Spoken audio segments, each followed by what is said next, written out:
Welcome to Shed Life. As we know, everyone's welcome in the shed. We want to hear good stories of good people working hard. I've got a special one today, very topical conversation. Ramin, Tavakoli, Iranian Kiwi, husband, father, successful businessman, runs Max Style Construction, second dan black belt, taekwondo, martial artist, business mentor, and somebody I know and respect. And I wanted to hear from the people, actually, the Iranian people, what's going on. What do they think about the events that are unfolding in their own country right now, rather than relying on the dubious mainstream media of New Zealand. But welcome into the shed. Thank you, Jason. I appreciate that. Great to see you. Great to see you, my man. What I thought is, give us the backstory of where you were born, Iran. How have you ended up in New Zealand? We've got time. We want to hear the full story of what's going on. Okay, I hope you are ready for a long story. So I'm Ramin. Thank you for introduction. So I born in 1976 in Iran, just 3 years before the Islamic Revolution. Mm-hmm. I remember actually when I was a child, now 3 years old child, the only thing I remember from revolution was that my father with other men in the street, they went out to guard the street and protect the street for safety of the street. But after that, then straight after that, Khomeini actually, they unite actually the communist parties, the Nehzat Milli, the Jebhe Milli, all the parties actually united against the king, the Shah at the time. Revolution happened. And then straight after that, we had a transition government under the Bazargan. But then what Khomeini and Ayatollah has done, they straight away just kicked everything out and filtered the party. The way that even Bani Sad, the first president of Iran, he had to run away from the country. And then they start with the kind of called Cultural Revolution. Just if I ask, so was your father on the side of the Islamic Revolution, or where did your family sit in Iran? Like what were you born into? Were they? So I born in Shiraz. Shiraz is one of the beautiful big cities of Iran. At the moment, about 4 million people living in Shiraz, and Shiraz wine come from Shiraz. So that's my father.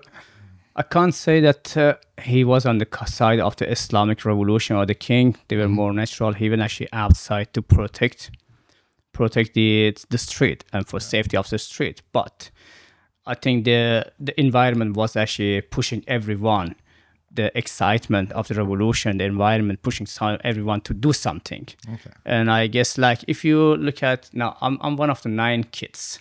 Okay.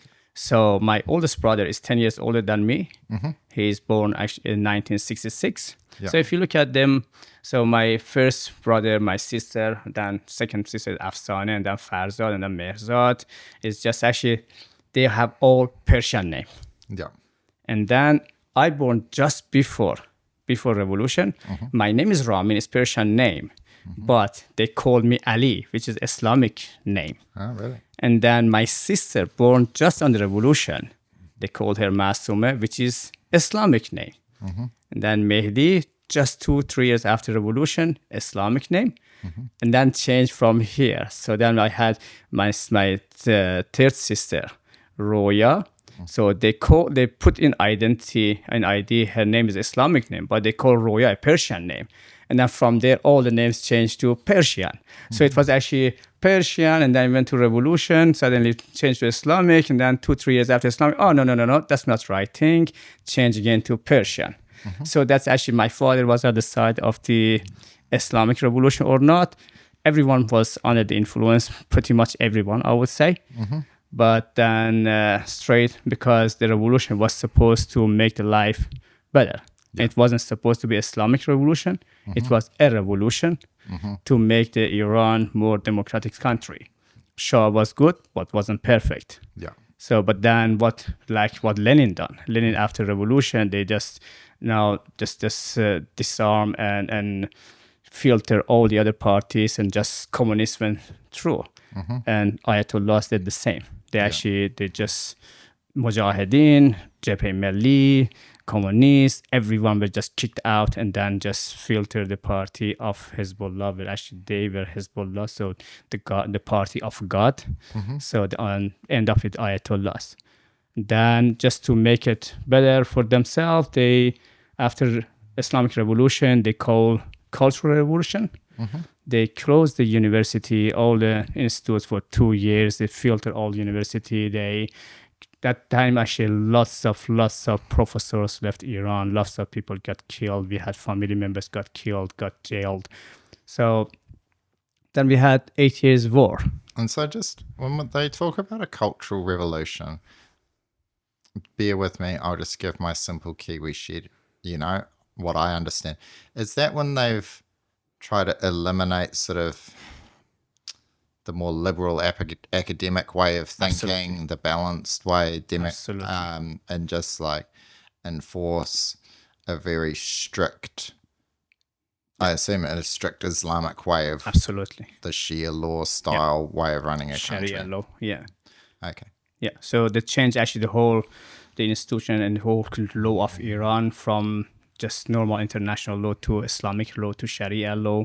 And then they filtered parties, political parties, and they filtered university, because they knew universities always has a potential of protest against their barbaric mind.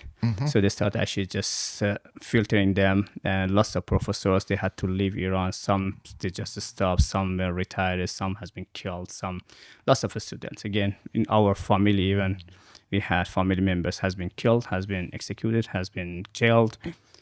Then war happened between Iran and Iraq. I think it was 81. So 8 years war.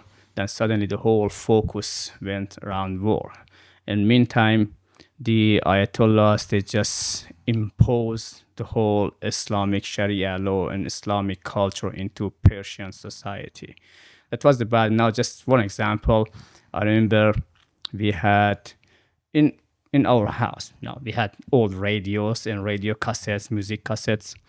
One day we find out somebody reported us that we have cassettes. We listen to music. We were not allowed to listen to music. For Islam, you are not allowed to listen to music, to play music. Women are not allowed to sing. So, and then inspection came to our house, and before inspection came, we had a big suitcase. We fill up all the cassettes there. We had to get rid of the cassettes before inspection caught us. Or I was 9 years old. I had beautiful, nice, very beautiful white pants. Oh, that was Western. I was not allowed actually to wear that pants. If you were walking on the street, we had the religion police on the street checking everyone. If you're on the street, you had long hair, they just actually had a scissor cutting your hair, or they're very easy actually. They was just catching everyone, coating everyone. Very hard time. They tried, but then you see what we are seeing in Iran is much freer Iran than what it was, because they try, but people push back, but still not good enough. Still lots of corruption, lots of problem. So anyway, 8 years war. We went through 8 years war. The whole focus suddenly changed to war. Even us, as a 9-10 years old children, we had actually to learn the army exercises. Was part of our school, part of our syllabus. And then at that school, we had to learn that. We had to learn to shoot with Kalashnikov. We had to learn how to use the grenades and stuff. And we they actually had Kalashnikov rifles. Kalashnikov, yeah. AK-47. Yeah. AK-47 in the school. 9-10 years old. We had actually to go to the camps. We learned at school how to march, how to do stuff, and then we went from time to time to the camps and getting a chance to shoot with the AK-47 with Kalashnikov with G3 GC. That's the French for another army guns of Iran. And we had actually everything was war. Every people, you want to work in a company, you was a student, you whatever. If you want to go university, first I had to go minimum 3 months to the war. Then we were allowed to go to university. If you want to work in company, they were more government-funded companies in Iran. It was like communist, now less. They sold it actually to privatize and sold it to their own families for 1/10 of price. But that time was more under the government, so you had to go to the war. Everyone had to go to the war. My brother, my oldest brother, my second brother, they were in the war. Now my cousin. Sorry, your second brother died. He No, went no. to war. My first brother, my oldest one, and second one, they went to the war. Yeah, they were in the war. We lost actually a few of cousins. One of my cousins actually, he was a driver of a tank, and he was lucky. His tank, when they were running away, jammed. He jumped out. They shoot the tank, but that the waves of the explosion actually affected his head, and he's alive, but he's still disabled. So as a child, our focus was war, just learn how to fight, how to go to the war, all the money. So everyone, or you go to the war, or you are preparing the stuff behind the war to supply the war. And even as a child, we had actually small, I would say, the piggies that you actually collect the money. Little piggy banks. Piggy banks, but ours was actually tank, not piggy bank. So we had actually our pocket money went to that, and then was collected at school to go to the war, to support the war. That was the bad. Actually, we didn't have even pencil to write because all the men, they were actually on the war, and all the resources were going to the war. So there was nothing for us to. Now getting a spaghetti was so hard. We had the coupons and checks. We had to go to get actually your deal of oil or food and stuff. That was so bad. Then after 8 years, war was finished, and then the people started realizing, hey, all the problems we have wasn't war. It was actually the regime. It's the mismanagement of regime. Because war actually after 2 years, I think it was about 3 years, Iran pushed Iraqis back. Saddam called for stopping the war. Khomeini said, no, we don't stop. We need to go from here to Karbala. Karbala is one of the holy cities for Shiite in Iraq. And from there go to Quds, which is actually in the Jerusalem in Israel. Say we need to go from here, push back to Karbala, from Karbala to Jerusalem. So that was the reason actually the war took 8 years. So after war, people just realized, the war is not the problem. Actually, the problem is the regime. Problem is that the process started. I was about 14, 15 years old when one of the first protests happened in Iran. I remember I was year 9. And then the people, the veterans were disabled from the war. They had a kind of rest home not far from our school, and because they were not getting enough service and right attention, medication, they protest, and then the protest suddenly very fast spread around the street. And I remember actually one of our deputy principal of the school, he was part of the IRGC. So he suddenly had a big gate, big walls, and he just locked the gate. But then from outside with the truck, they banged against the gate, opened the gate. We went out, we joined them. And I was lucky actually, suddenly the paramilitaries attacked the people to catch them just before one could catch me. An old lady opened the door. I jumped in the door in the house, and they couldn't catch me. Wow. That was actually one of my friends was catched. Reza. 2 years, nobody knew where he is, what happened to him. So from that time, I'm talking about. So now. Just to slow that down, you guys at school, the veterans from the war are protesting that they're not getting looked after. You guys go out and support classic high school young, kids. Yep. The government sends the paramilitaries and the Siege, IRGC. So that's the Islamic Revolution Guard. Yeah. Revolutionaries Guard. And then they a lady grabs you and hides you in the house. And another one of your friends is picked up at 14, 15 years old and sent to like a state prison for 2 years or like secret. Yeah. So IRGC, that's another thing. Actually, we need to focus on that. Islamic Revolution Guard. So we had our national army. Yeah. But then Islamic Revolution Guard, after the revolution, they organized that. So National Army is protecting the border of Iran. Islamic Revolution Guard is protecting the Islamic Revolution. It's not protecting Iran. It's not protecting people. They're the one actually spreading around. The job was actually spread around the revolution. So, and in that protest, yes, I was actually we were running away from the paramilitary, and then just before they could catch me, so an old lady opened the door. We jumped actually into the door into her house. Wow. That was actually, I could skip that part. Now from... Can I just break it down for anyone listening? I think, and you correct me. So Iran at this time, and probably still now, it had a national army to defend its borders, just like we've got the New Zealand army to defend our borders. Yeah. You'd had a normal police force that would arrest people, burglaries, you know, cops, robbers, classic. But then you had something that we don't have, the Islamic Revolutionaries People's Guard, which is pretty much the police force for the government. Yeah. And so you imagine in New Zealand, if you said anything about the government, whether it was Luxie or Jacinda, is you would be getting someone knocking on your doors, someone's going to be taking you away, and they can do pretty much whatever they want. Absolutely. Okay. But even the national army, even the police force, the last 20, 30 years, what they have done, because they want just to filter them too. They start actually getting those IRGC high officers and give them the rank of the national army, put them in the other armies. So they actually mix and mingle. They actually replace all those high officers, most of them, with IRGC. So IRGC, if you see the biggest economy drive and the construction business of the country is from IRGC. Absolutely, yeah. All the most of parliament members are from IRGC. High rank of the government are from IRGC. Yeah. The biggest military is from IRGC. They actually pretty much, they are the big mafia. They have everything in Iran. Everything in Iran is under IRGC. Yeah. So that's how it is. And same way that in the China, everything is Communist Party. Yeah. Yeah. All right.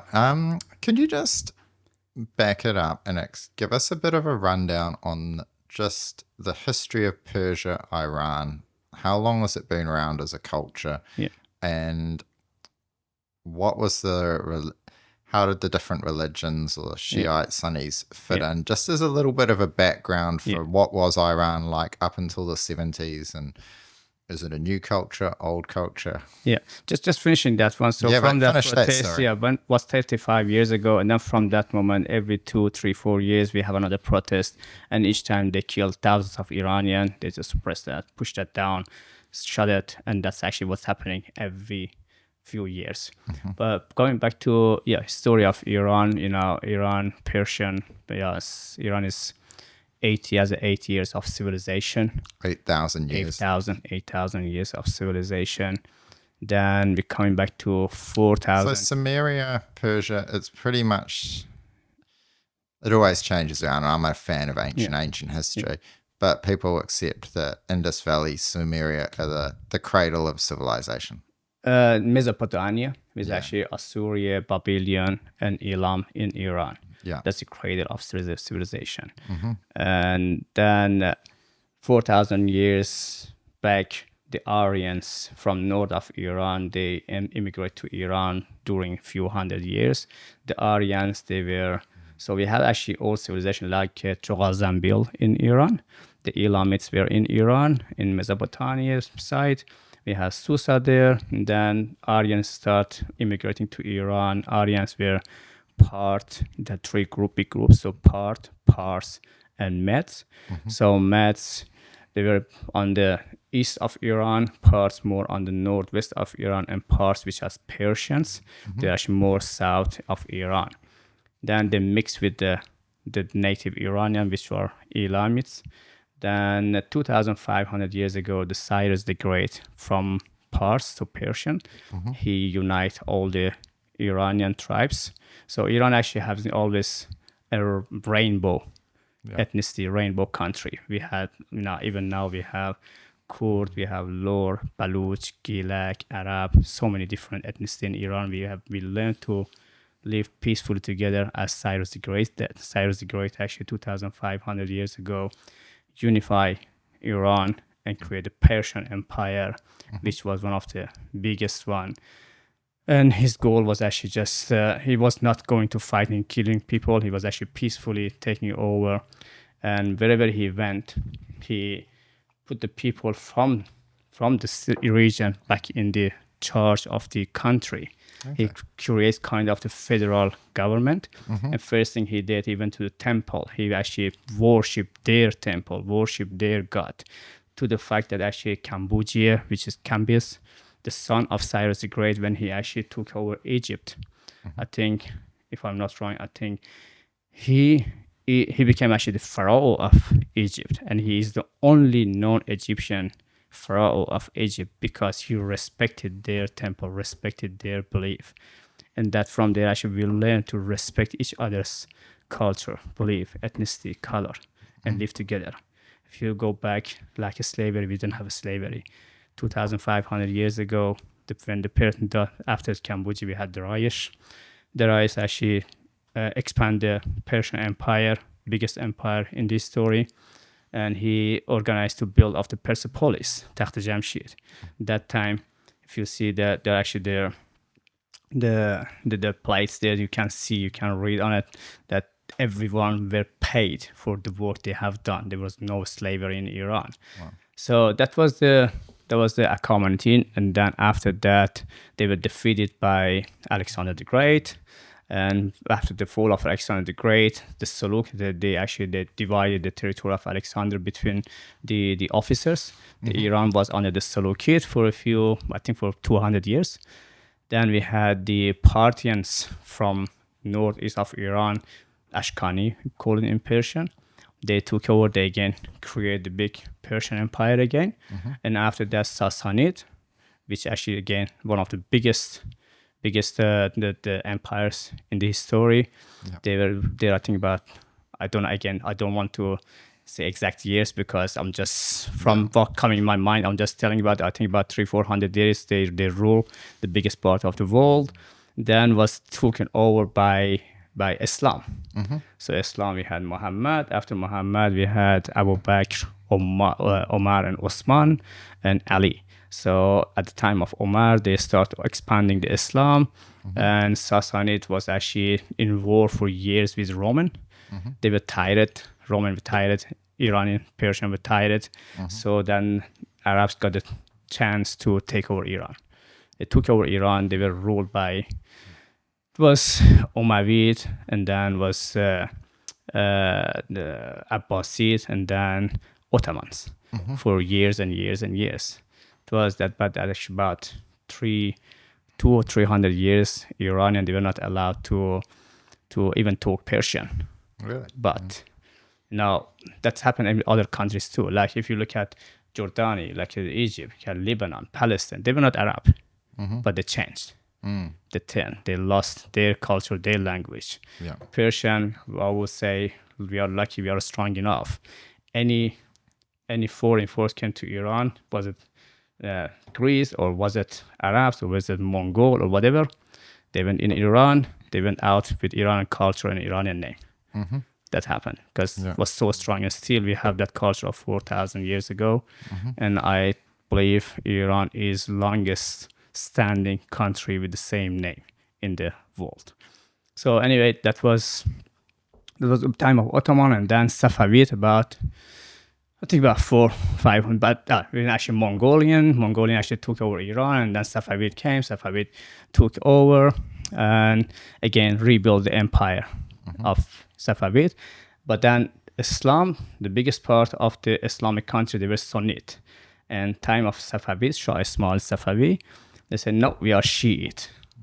That's actually where it started, Shiite and Sunnite. So Shiite, Sunnite say Muhammad is the prophet, and then you have Abu Bakr, then Umar, then Osman, and Ali is the fourth one. Yeah. Shiite say no, Muhammad and Ali should be the second one. Wow. So that's the biggest difference, but some other difference too. So it was just kind of also protest against Islam, say, hey, we are different than you. We are not the same as you. So Shiite, then we carry on. Then was Afsharid, and then was Qajar. And time of the Qajar was a time that Britain, Portuguese, Spain, they start actually expanding their territory, and then they couldn't take Iran over. Like, Portuguese actually took few islands in south of Iran, but for the rest they couldn't get much. But they start actually bringing gun in, taking the contracts, taking the resource of Iran. That's what happened till I think 1920, 21. Reza Khan, the father of Muhammad Reza Shah, the former Shah, the king of Iran, he became the king. He started actually was a smart dictator, I would say. That was what we needed because we went actually down very badly in economy and everything because of mismanagement of Qajar. And Reza Khan brought Iran back in just about 15 years, brought back. We grow up again till Second World War, I think was it? Second World War, then Britain invade Iran from south, and Russian from the top. Then they took Reza Khan while Iran was neutral. They said, no, you actually had the more leaning towards German. So they sent him to South Africa and replaced him with his son, Mohammad Reza Shah. Mohammad Reza Shah was a young man. I think he was 18 years when he became the king with the support of America and Britain. And then Mossadegh, older man, more experience, he became the prime minister of Iran. And Mossadegh was the one actually when going to Mossadegh. So the first oil resource in Middle East was found in Iran, in Masjid Suleiman. I think it was about 1880, something like that. Then that was by Britain. Britain took over the whole Iran oil resource, and they gave us in 10% deals, shares to Iran, 90% for them, and then Reza Khan fight for that, and they made it 15% to 85%. But even that, they made all the excuse to not giving to Iran anything. They pretty much they took everything. Then Mossadegh said, no, that's our oil. We're gonna nationalize that. That was what happened. He went to UN, nationalized the oil. Britain were not happy. They pushed America to help them. They created a coup against Mossadegh. And that was one part of it, but also Mossadegh, because he saw changes are coming, he asked for more power from the king, that he would have more authority over the army or the military, that. And king wasn't, while he liked Mossadegh, but then was going too far. He didn't enjoy it. He didn't like it. And then the coup happened. The coup happened in, I think, 1953, I think you mentioned. Yeah. So they put the Mossadegh aside, and then from that moment, Mohammad Reza Shah became the only person taking decision about the country. So it was good. Okay, again, another smart dictator. We were growing very fast. I think we were one of the strongest by the time actually he left Iran in 1979. We were one of the strongest army in the world. We are one of the strongest economy in the world. Just give you an example.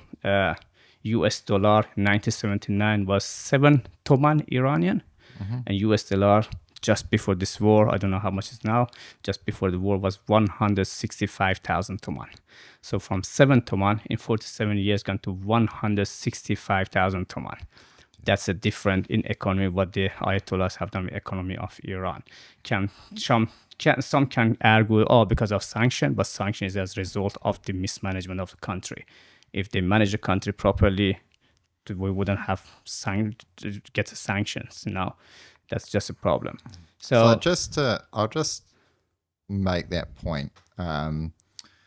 Previous to the Islamic Revolutions in 1979, 7 Iranian dollars could purchase 1 US dollar. Yep.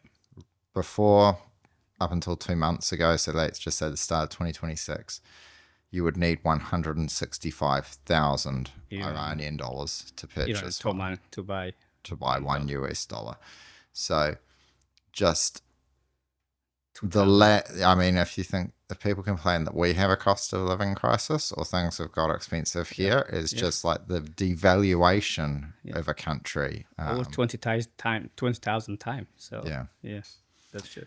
And just so in 1953, did the US and the UK, Britain, did they back the Prime Minister or the King?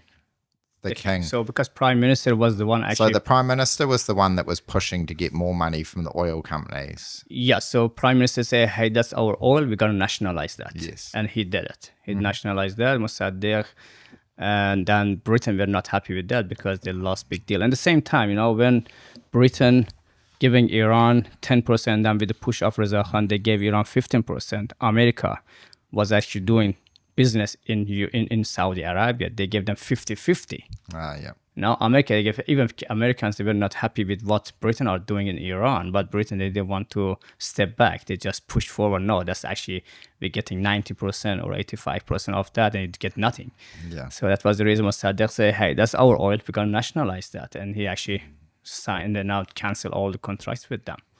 And yeah, that was... Yeah, so when people point that out, which I've seen online, but in 1953 the Americans were doing it. It was actually, this was the sunset of the British Empire. So they were trying to still do it. Yeah. There was another thing, like they went to war with Egypt over the Suez Canal at the same sort of time. In the 1950s, Britain was, or England, whichever one, they were still acting like they ruled the world. Yeah. But they didn't. And so America was doing a deal with Saudi Arabia, 50-50 deal, Is it fair? It's probably a lot more fairer than 1090. Fair, yeah.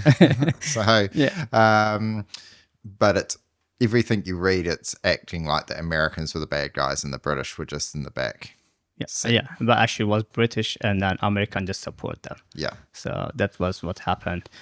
Anyway, so Shah came back, the king, and he ruled Iran. Okay, we were growing very fast. We become one of the strongest countries in the world. And quite a liberal, because you see the photos from the 70s and people look like it. 1970s Iran could be 1970s Europe. Yeah, and liberal, now when we're talking about liberal, you know that in Iran, 2,500 years ago, Cyrus the Great here wrote the first human right in the story. We had the first university, first library, first hospital, everything in ancient Iran. After invasion of Arabs, they imposed, I don't want to say is good or bad, the Islam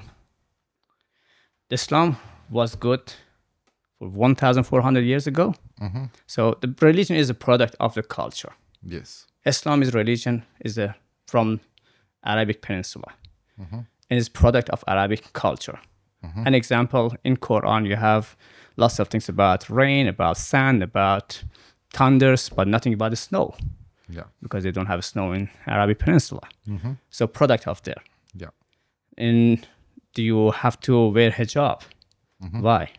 If you look at that even now, Arabic, the traditional clothes, even men, they cover their hair to for protection against sand and the sun. Yeah.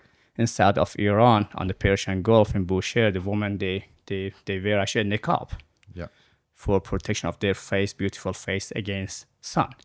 So that's actually the environmental product became the cultural product, become the religion product.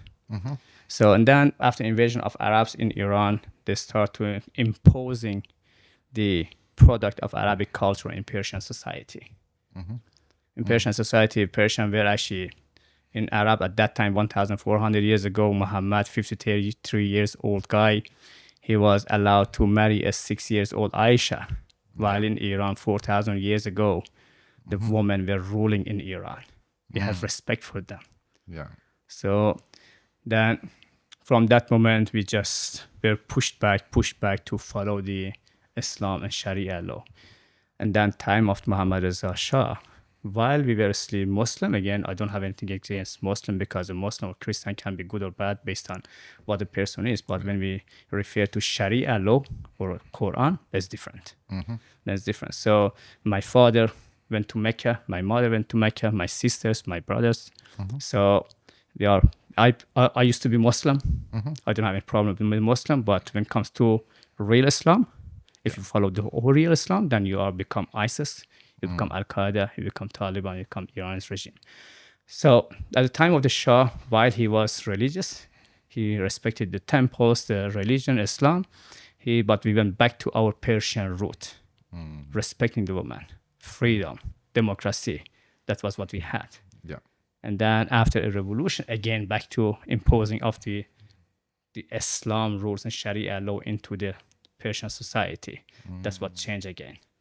And now again, people wants to go back to their root. You know, that's, you see that through hair on my hand? Yes. That's a king with wings. That's a symbol of Zoroastrian. Zoroastrian is old religion of Iran, 4,000 years old. Not that I follow any religion. I don't know more. I don't follow any religion, but that become a symbol for Persians, the same as Persian lion on our flags. Very nice. So the Zoroastrian 4,000 years old religion summarize the whole life and religion in three things. See here, three lines, 1, 2, 3 lines. Yep. And then a ring here. So the ring is unifying. The wedding ring actually that we're using now come from there. Oh, really? That's unification. That's from that. And that's actually the whole religion summarized in three things. Good deed, good word, good thought. If you have those three things. Good deeds, good words, and good thoughts. Yeah. If you have that, you don't need anything else. Yeah. That was Persian religion 4,000 years ago. And then Islam come 1,400 years ago in Quran. You read, oh, if you don't believe in my religion, I have to kill you. If you are Christian, I have to kill you.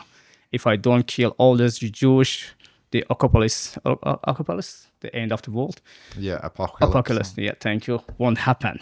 So while we say, oh, you are free now, Cyrus the Great say in his human right, everyone is free to worship his religion. We respect that. When Cyrus the Great actually took Babylon over, Babylon were actually slaving the Jewish. They took them over from Jerusalem to Babylon as slaves. They hold them there. And Cyrus the Great said, no, you are free to go. He actually not only freed them up, he also paid the cost. He rebuilt their temple. Wow. That's what Cyrus the Great, the only non-Hebrew prophet. His name is actually in the Torah. His name is an angel. His name is in Quran. That was our religion. That was our Persian society. And then suddenly you need to change, go to following a person who 53 years old, marrying a 6 years old Aisha. Yeah. So that was the problem we had. That's the reason actually we're fighting that, okay, Islam was good for 1,400 years ago. Yeah. For the community society in Arabic Peninsula at the time. Yeah. You can't say because the Arabic woman, beautiful woman, have to cover her hair and face because of the sand and burqa to protect her face in Saudi Arabia. Now, a girl in Europe should do the same thing 1,400 years later. You can't do that. Yeah. Religion, study all the religion. Religion to me is a guideline to improve your life, not that you put your life on the religion. Yeah. And study all the religions, learn from the good part of that. Islam has also beautiful parts. In Quran also lots of peaceful parts, Learn that, take that and see what does it apply to your current life, in today's life. From not only from Islam, learn from Christianity, from Jewish, from I don't know, from Buddhists, from Hindus, and just apply to your life. Even in fact, actually in Islam say your prime prophet is your mind, your brain. What you want to decide, you refer to your mind because we give you freedom to decide. And the prophet we send you is secondary source for you. If you can't answer that, then you refer to him and to the book. That's what Islam says. But people say, oh, Quran say that. I need to kill you because you don't believe in my religion. Any Muslim can actually kill me now, have to kill me now for two reasons. Yeah. I'm Muharibah and I'm Murtad. Yeah. That's a problem, Come on, guys. Just think, Yeah. Use the religion to make your life and other people's life around you better. Yeah. Don't misuse it. 100%. Don't just close your eyes and shut your mind and just follow whatever you hear. I was in Belgium following went to a language course to learn Dutch. Then one of the guys from Algeria, beautiful guy, really nice guy. One day I went there earlier, he was sitting there reading a book. I said, what are you reading? Oh, something from Imam, I don't know what, one of those priest. Yeah. So okay, just read what you are reading now for me. I say, oh, if your wife, that's actually from Quran. Yeah. If your wife don't listen to you, you talk to her to listen to you. If again doesn't listen to you, you are free to smack her. I say, really? I say, yeah, that's it. I say, and would you do it? Yes. Why would you do it? Because Imam said. So, but refer to your mind. Yeah. Would your mind, your heart, allow you to smack your wife? There's nothing different between you and your wife. She is human. You are human. So why would you smack her? Think. But people is easy to be lazy and just say, I'm following that person and not thinking. Well, we have to think. That's the difference between us and animal. 100% give away the power of your thoughts to another. Yeah. And which God actually give you the right to judge other person, to kill him or let him alive. Who are you to actually decide to who is allowed to be alive, who should get killed by you? Who are you? Yeah. God created. God decide when he should die. Done. Sorry, just All went right. a bit No, that's off. good. That's a good. Let's segue it back to that. Gives a great sort of backstory, history. Put the captions on of Persia. 1979. We're fast forwarding. Sort of now it would be if you were 3 then. So it's like 1990, 1991. You're in the protests. So high school? You're just starting high school. Yeah, let's get back to that part of the story. So after that, so that was a protest. Now from there again, every few years, some protest happened, and then I finished my high school and I went to army. So any young boys from 18 years old, they have to do 2 years of army service, and then And how were you at school?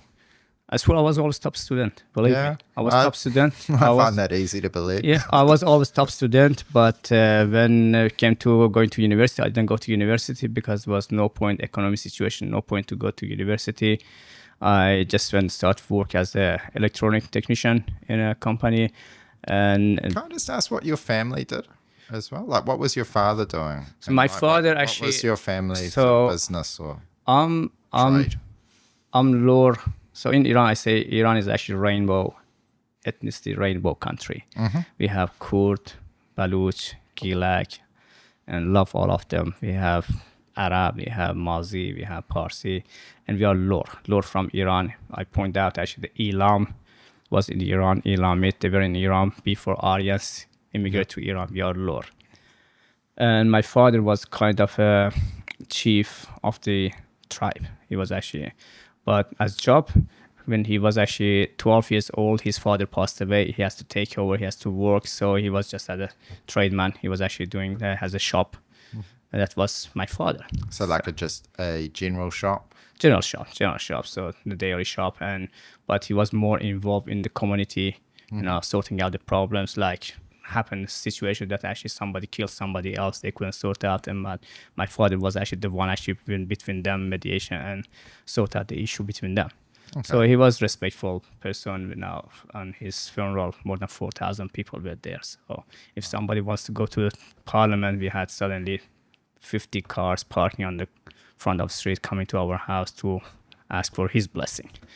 That was my father's position. And yeah, so my brother said we have lawyer in the family, we have doctor in family, we have accountant in family. So myself, I was always top student, actually always between the best 6 students of the whole year.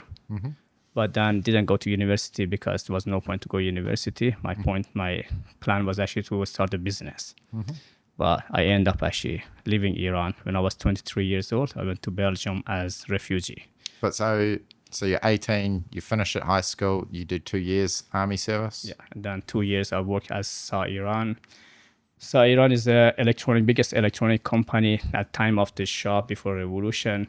Sa Iran was built together with Samsung to together compete against Japan. Okay. This is Samsung where it is, Sa Iran nothing. Sa Iran actually was took over by the Minister of Defense. That's actually one of the sites has been now bombed, and last time also was bombed. Because they making and all those electronic system for the missile projects. So I was working 2 years there. Then I left the country. I went to Belgium as a refugee. I was 23 years old.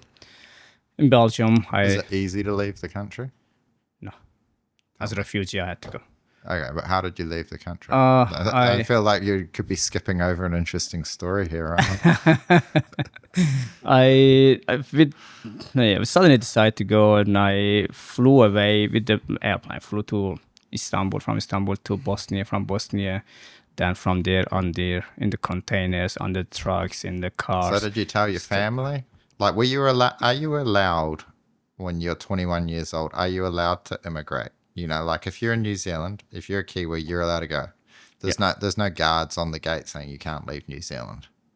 You can leave Iran, but the other countries, they don't welcome us. That's Yes. a big problem. I'm communist. Yes. If you left a communist country, you were welcome everywhere in the world. Yes. In Iran, it looks like actually the whole world fighting against Iran and Iranians. So you leave country, but you are not welcome. They just hold you back. That was not easy to go there. So I left Iran, but I had to go with the human traffickers in the bus and container, in the car, walking through the bush and stuff. We end up in Belgium. I love Belgium. So then 7 years, I was on temporary visa on refugee status till I think 2008. I had a 5 years stay, and then 2009 I had nationality. So I married my wife, a beautiful wife, Alexandra. She's from Slovakia. Our kids, Aryan and Kiana, they're born in Belgium. I respect Belgium. That's actually another thing about Iranians when they immigrate. If you look at immigrant society of Iran, anywhere in the world, they immigrate and integrate much easier than other groups because we come again from the rainbow ethnicity background. Myself, I'm from Iran. My wife is from Slovakia. We're living in New Zealand 16 years. We're still talking Dutch. People look at us and say, how come? You can't find even a Belgian or a Netherlands guy after 16 years living in country still talking Dutch. We do.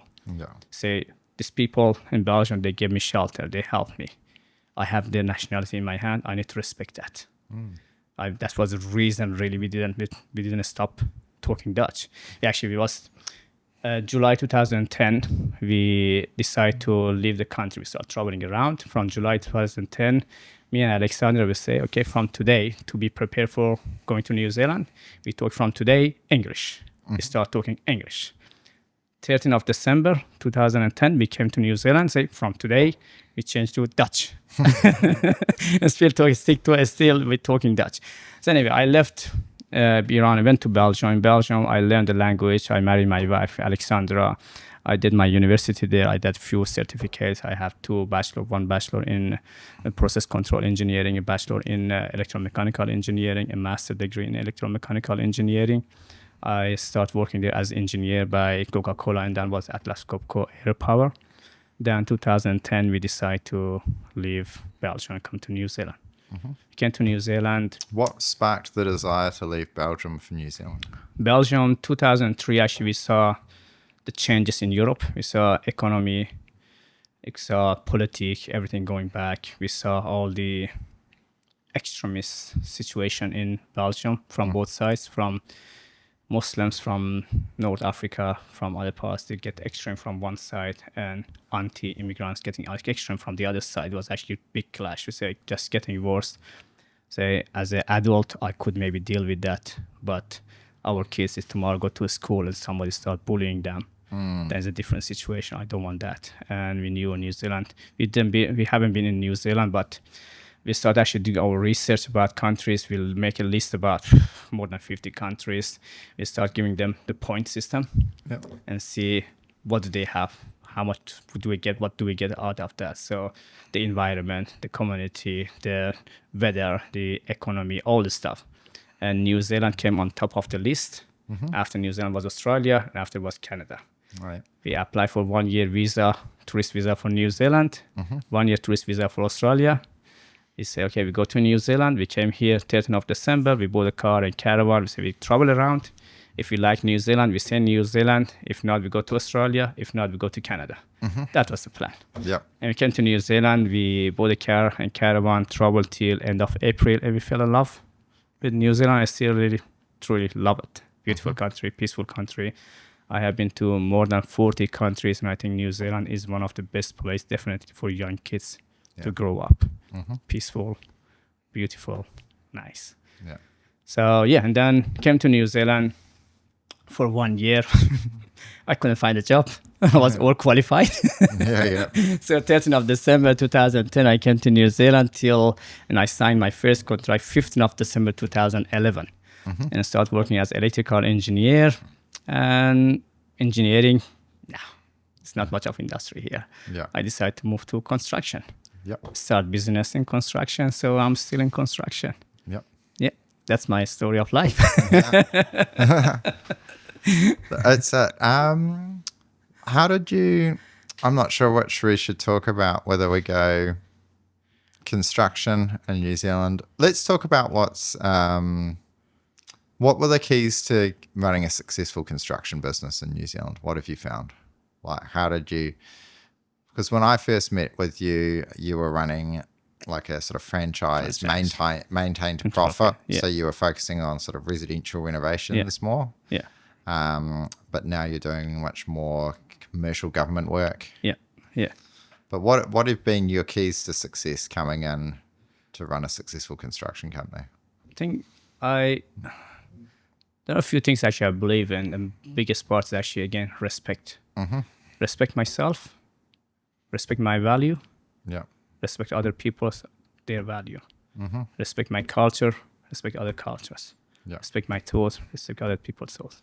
If I love myself, if I love my culture, if I my identity, I will love the other people's too. Yeah. That's the main thing. And to be in that position, you should be giving, not taking. So again, engineer from background. I'm not a sales rep, but I have been very successful in sales too. Because when I go to the customer, still I don't think about selling the product. Think about advising them, giving advice, helping them. That's really my goal. I don't want to say just on front of camera, but it's my goal. Yeah. I have had customers now calling me from Dunedin, from Christchurch, from now. I was last time in Bali in November, and a lady from Hamilton called me about renovation. Saying, "No, I'm Bali, and I'm also working in Auckland, not in Hamilton." Oh, she said, "Oh, sorry, I didn't know that." I said, "Okay, but that's not a problem. I can actually go on a video call with you and give you some advice." Yeah. That's it. I did it. You know, I think that's when you think about helping and giving, the business is byproduct. Business will come. And I would also add to it, and I'm sure you've had it because I've had very good success in construction on the same belief, is being good with numbers. Is actually working. Absolutely. Actually working it, yeah. I love numbers. I actually every week, at least once a week, I go track my numbers of the 12 months, track the numbers of year to date, track the numbers, all cash flow coming in, cash going out, all of that. The numbers should be there. I love just to analyze the numbers, say, take the percentage out of that. What was my profit? What was the gross profit? What was net profit? What was vested? I love numbers. That's what did important. it actually cost? What does the materials cost? How many hours on the job? How Absolutely. many? Yeah. I love that. Yeah. I'm actually an engineer with the math. I love math and Persian math. So that's just. I think that sometimes as people, not sometimes in New Zealand, the traditional is a great builder will try to become a businessman and run a construction project management. And just because you're a great builder doesn't mean you're necessarily great with it's a completely different skill set to Absolutely be a great project manager and run a construction side of it. Yeah, even if you look at that, project, if you have we have actually brilliant sales rep. If I give a project to him to manage, he will destroy it. Yes. Brilliant project manager, operation manager, give it to sales product, no way. Yeah. Can't sell. It's just that's separate skills. You can't say because I'm an electrician, then I can run an electrical business. Yes. So you could if you work on it, if you go through the stuff, but it's hard work. When I started with the business, I started actually working since I was 5 years old. I was 5 years old. I just knew the coins. I started actually selling stuff, buying stuff. And then when I was actually every summer working, and then since I was about 10 years old, I started actually working for the friends in their business, in technical business. Like I have done auto mechanic, I have done electromotor rewinding, I have done electrical, I have done electronic audio video systems. Every summer I used to work for free for one of the friends to learn. And then I have been always working. And now then having the business, obviously that background help, engineering background with problem solving help. Yeah. Going through working in big corporate like Atlas Copco, having a system for everything that helps. And then being familiar with numbers that help. Yeah. So there are many aspects, especially when you have a small business, you need to be accountant, you need to be HR, you need to be project manager, operation manager, human, I don't know, everything. Yeah. So, yeah. That's awesome. Let's talk what's happening in Iran at the moment and how do you, so 2 weeks ago, maybe less, maybe a week and a half ago, the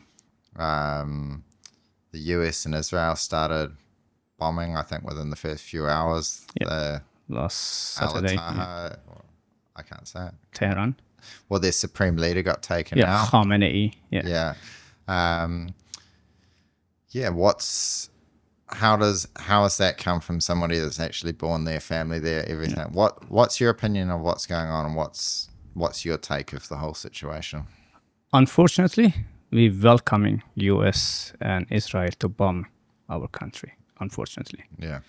So as I say, 1979, the revolution happened, and we were under the pressure of the government, of the dictators. And then since I was 15 years old, so 34 years ago, it has been protest. And each time they killed thousands of our young people, our kids, to shut the protest.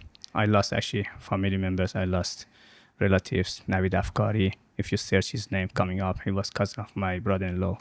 Majid Tavakoli, cousin of my father. Mahmoud Tavakoli ran away from the country. He had family, even that lately in the last protest. People came on the street and millions of people, they were sick of it. They were tired of it. They came on the street, and what they have done, they just took the high caliber machine gun, Doshika, put it on the trucks on the street. They start fire over the people, regardless is a child, is it old, is it young, is a cat, is a dog. They just killed more than 36,000 Iranian in 2 nights on the streets.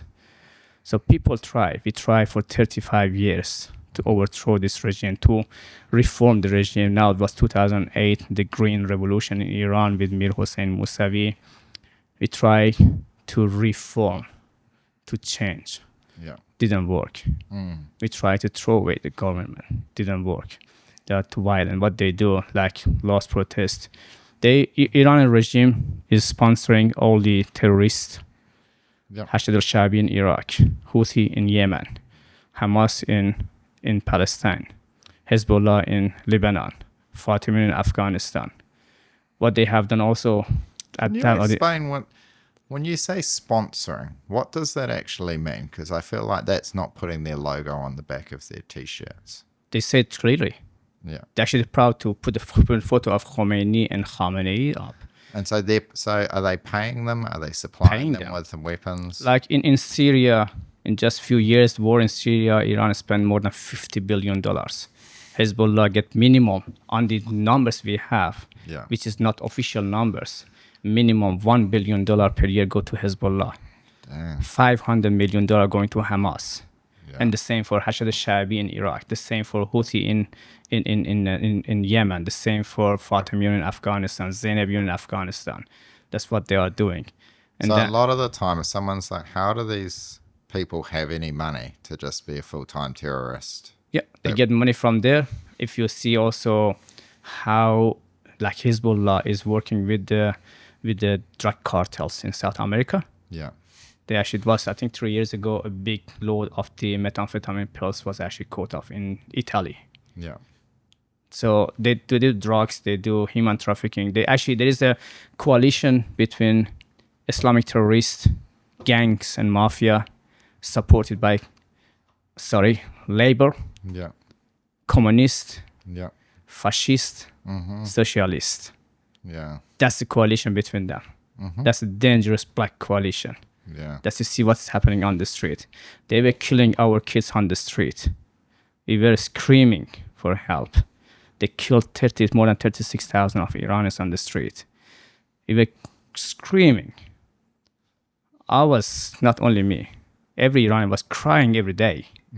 I was literally crying when I see the photo of a girl coming up, 15 years old. Now, I was 15 years old when I was in first protest. Yeah. Most of those kids have been killed. They're 15, 16 years old. The girl was killed in a plastic bag. Mom just hugging her and crying. She looks like my Kiana, my daughter. And dad calling the name of his son, Seper, where are you? That's 15 years old child, the same as my Aryan. And we are screaming for help. Can you imagine your son, 15 years old, go on the street to scream and say, hey, I want my basic right to decide what to wear, what clothes, to be able to talk about the corrupt government.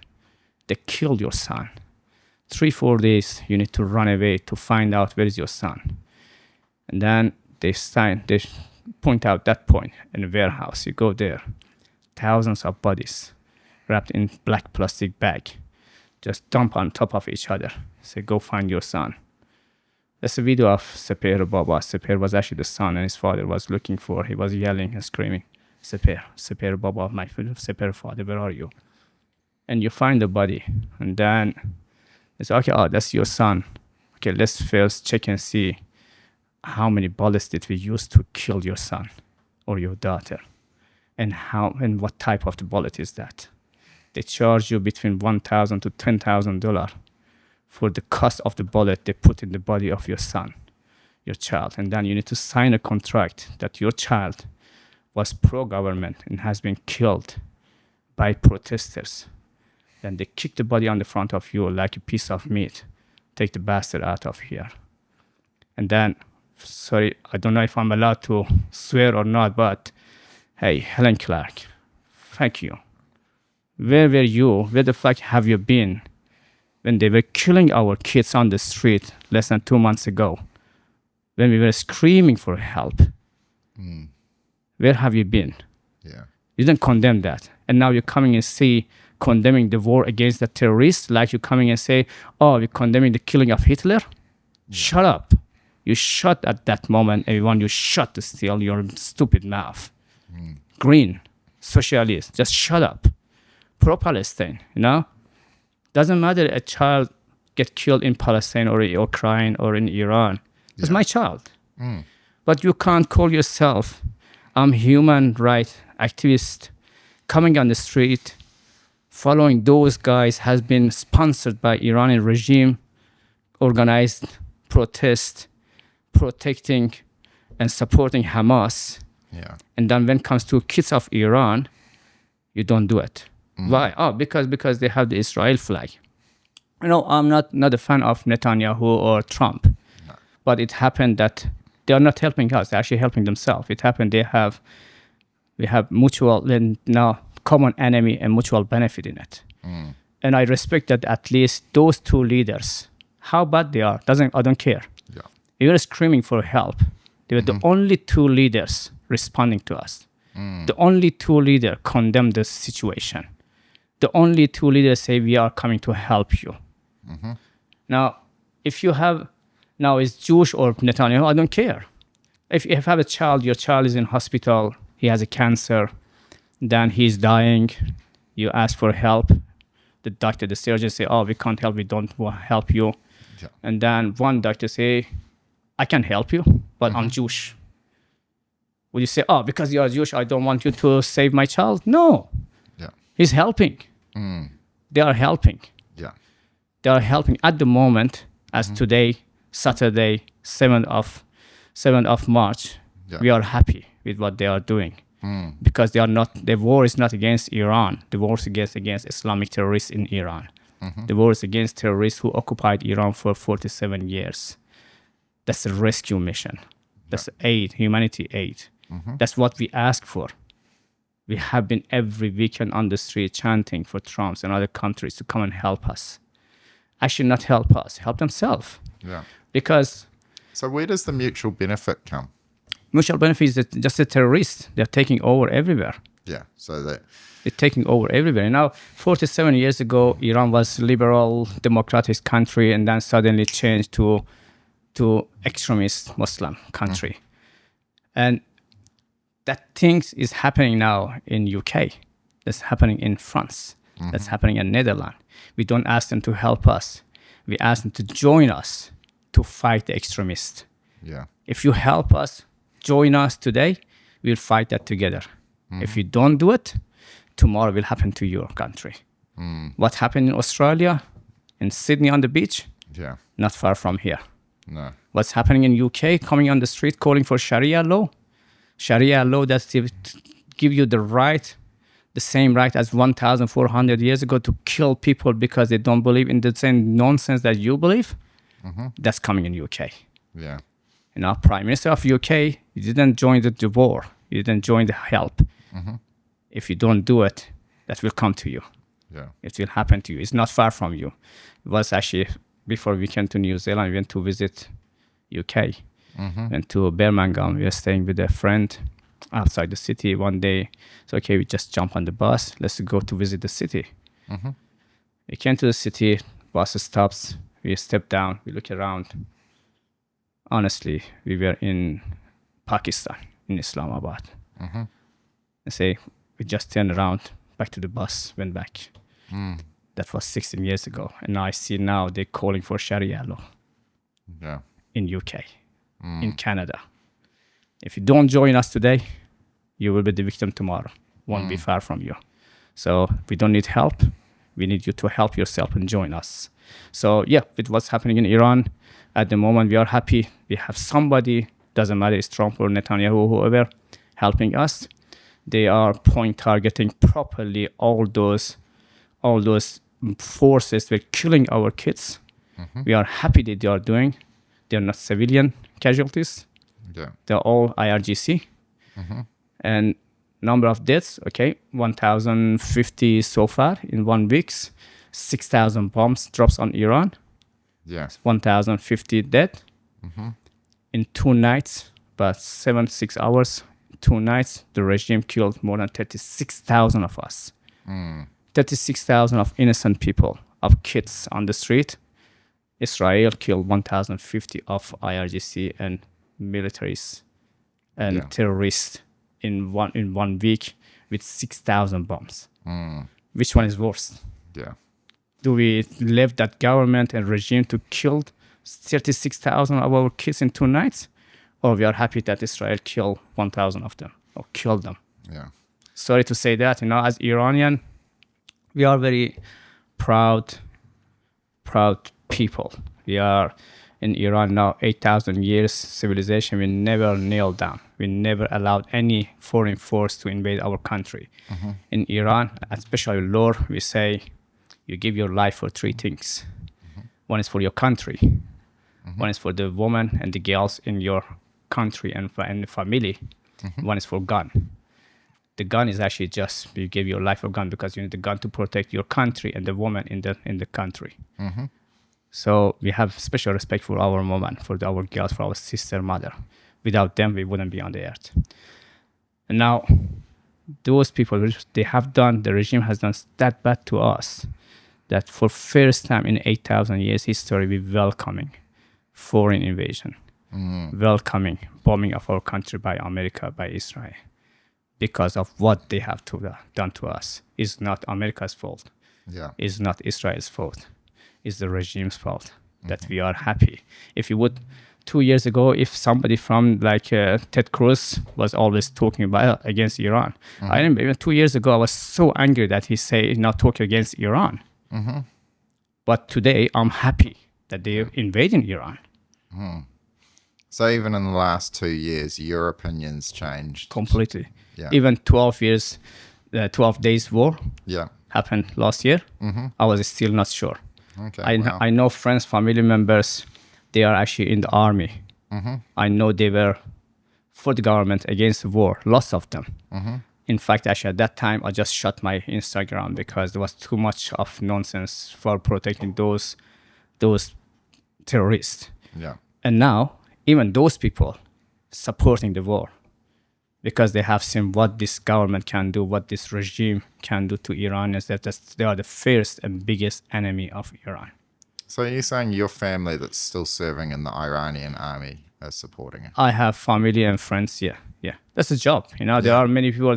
Doesn't mean that all IRGC or Revolution Guard, they are high officers and they are getting benefit from the government. No, they're also normal people. They want just to have a job, and the job can be a builder, can be plumber, can be somebody in Revolution Guard or in the National Army. There are many 100%. people. They want just to have money. They want to have but they are also normal people. They have problems, and that's actually what we are hoping, that they are disconnecting from the regime. And I see they have done, lots of them, because again, they have the same issue we have. They have the same problem with the lack of democracy. They have the same issue with corruption. They have the same issue, economical problem. They also need to buy bread and butter, bring it on table for their kids. They have the same people working in electrical company or working in the army. That's the same. Just a job. High officers and part of the group, maybe 5% are in Iran. They are the beneficiary of the regime. They have high position. Their kids were living in Europe and America, driving around with the gold-covered Porsche. That's those ones. I know families from the high-ranking Ayatollahs, maybe one of the 5 high-ranking Ayatollahs in Iran, close family of them. They are completely against Islam and everything now. Yeah, wow. Because of the action of the government, of the regime. So if you compare a young Iranian from before revolution, a young Iranian after revolution, that's completely 180-degree different. They were respectful Muslims. Yeah. Now you can't find a Muslim in Iran, or they don't believe in any religion, or they pretend they are Muslim because they get benefit from the government. That's it. That's what they have done. Wow. And what would the hope be, that they just take out? I mean, obviously they've taken out the leadership, they've taken out all their missiles, they took out the army, they took out the navy, they took out the leadership, that they're just going to decapitate so much of it that when the people protest, they'll be able to take the country back, or they'll install the Shah back in? That's the problem we have. That's really a strange situation. I consider myself broken. I consider all my friends that I know broken because of what's happening in the last 2 months has been too much. Yeah. Actually, few years, but last 2 months definitely, with all the protests, all the massacre of the Iranians on the street, and now what's happening now, and also getting through the patriot thought of us to allowing a foreign force coming and invading our country. So it's a feeling of happiness, sadness, proud, broken, stressed, uncertainty. So at this stage, as I said, as today, we are happy and we are hoping for a smooth transition. The plan I understand is to bombing. They actually targeting all the small headquarters of the Basij, of paramilitaries, of IRGC, who actually open fire on people. Like I was this morning listening in Elam, in Abdanan, they killed lots of people. And last night, Israel actually bombed lots of small places of the police and of the paramilitary forces in those cities. Yeah. So they are taking out them, and they actually the Trump administration, they say, for now you stay in home, be safe while we are bombing, and when the time comes, we're asking you to take over the streets. The goal is to weaken the regime, weaken the force, and then asking people, because people come on the street, they couldn't take over because they just get massacred, killed. But they are trying to get that force out and let people to do that. And then the king, what's the regime next? I personally, I'm not a fan of king. I am for more democratic president or something like that. Iran has been a empire and monarch and king for 2,500 years. Is maybe good because again we have now multi-ethnicity in Iran. It could be maybe have a symbolic king to unite and connect people together, maybe, but it's not me to decide. So at this stage, we're just hoping that again Reza Pahlavi, the crown prince of Iran, the former crown prince of Iran, he is the most active opposition of Iran. He is the one actually. I think again I'm not follower of him, but at this stage I'm happy for him to take over the transition government, and then people will decide who they want. And I honestly I don't give myself right to decide what in Iran should happen because I'm not in Iran. Yeah. While I'm supporting my brother, my sisters, my family, my friends in Iran, I never told them what to do because that's their decision. That's their Like a lot of home. Kiwis that seem to want to tell everyone what to do. Yeah, I don't know, but I don't give myself that right. I support them. I know what I want, and I know what I would do if I was in Iran, but I'm not in Iran. Yeah. I support them, and I think the best case scenario, they will weaken the regime. People will come on street, take over. Reza Pahlavi go to Iran, a transition government, and then from there, give it a year or two. Election comes, people decide they want to have a king or a president or whatever, and who will be king or president. Yeah. That's best case scenario. Worst case scenario, the people come in the street, they get all massacred again and killed by the regime. Then Trump get crazy, Yeah. arm the Kurdish forces from Iraq Yeah. to invade Iran.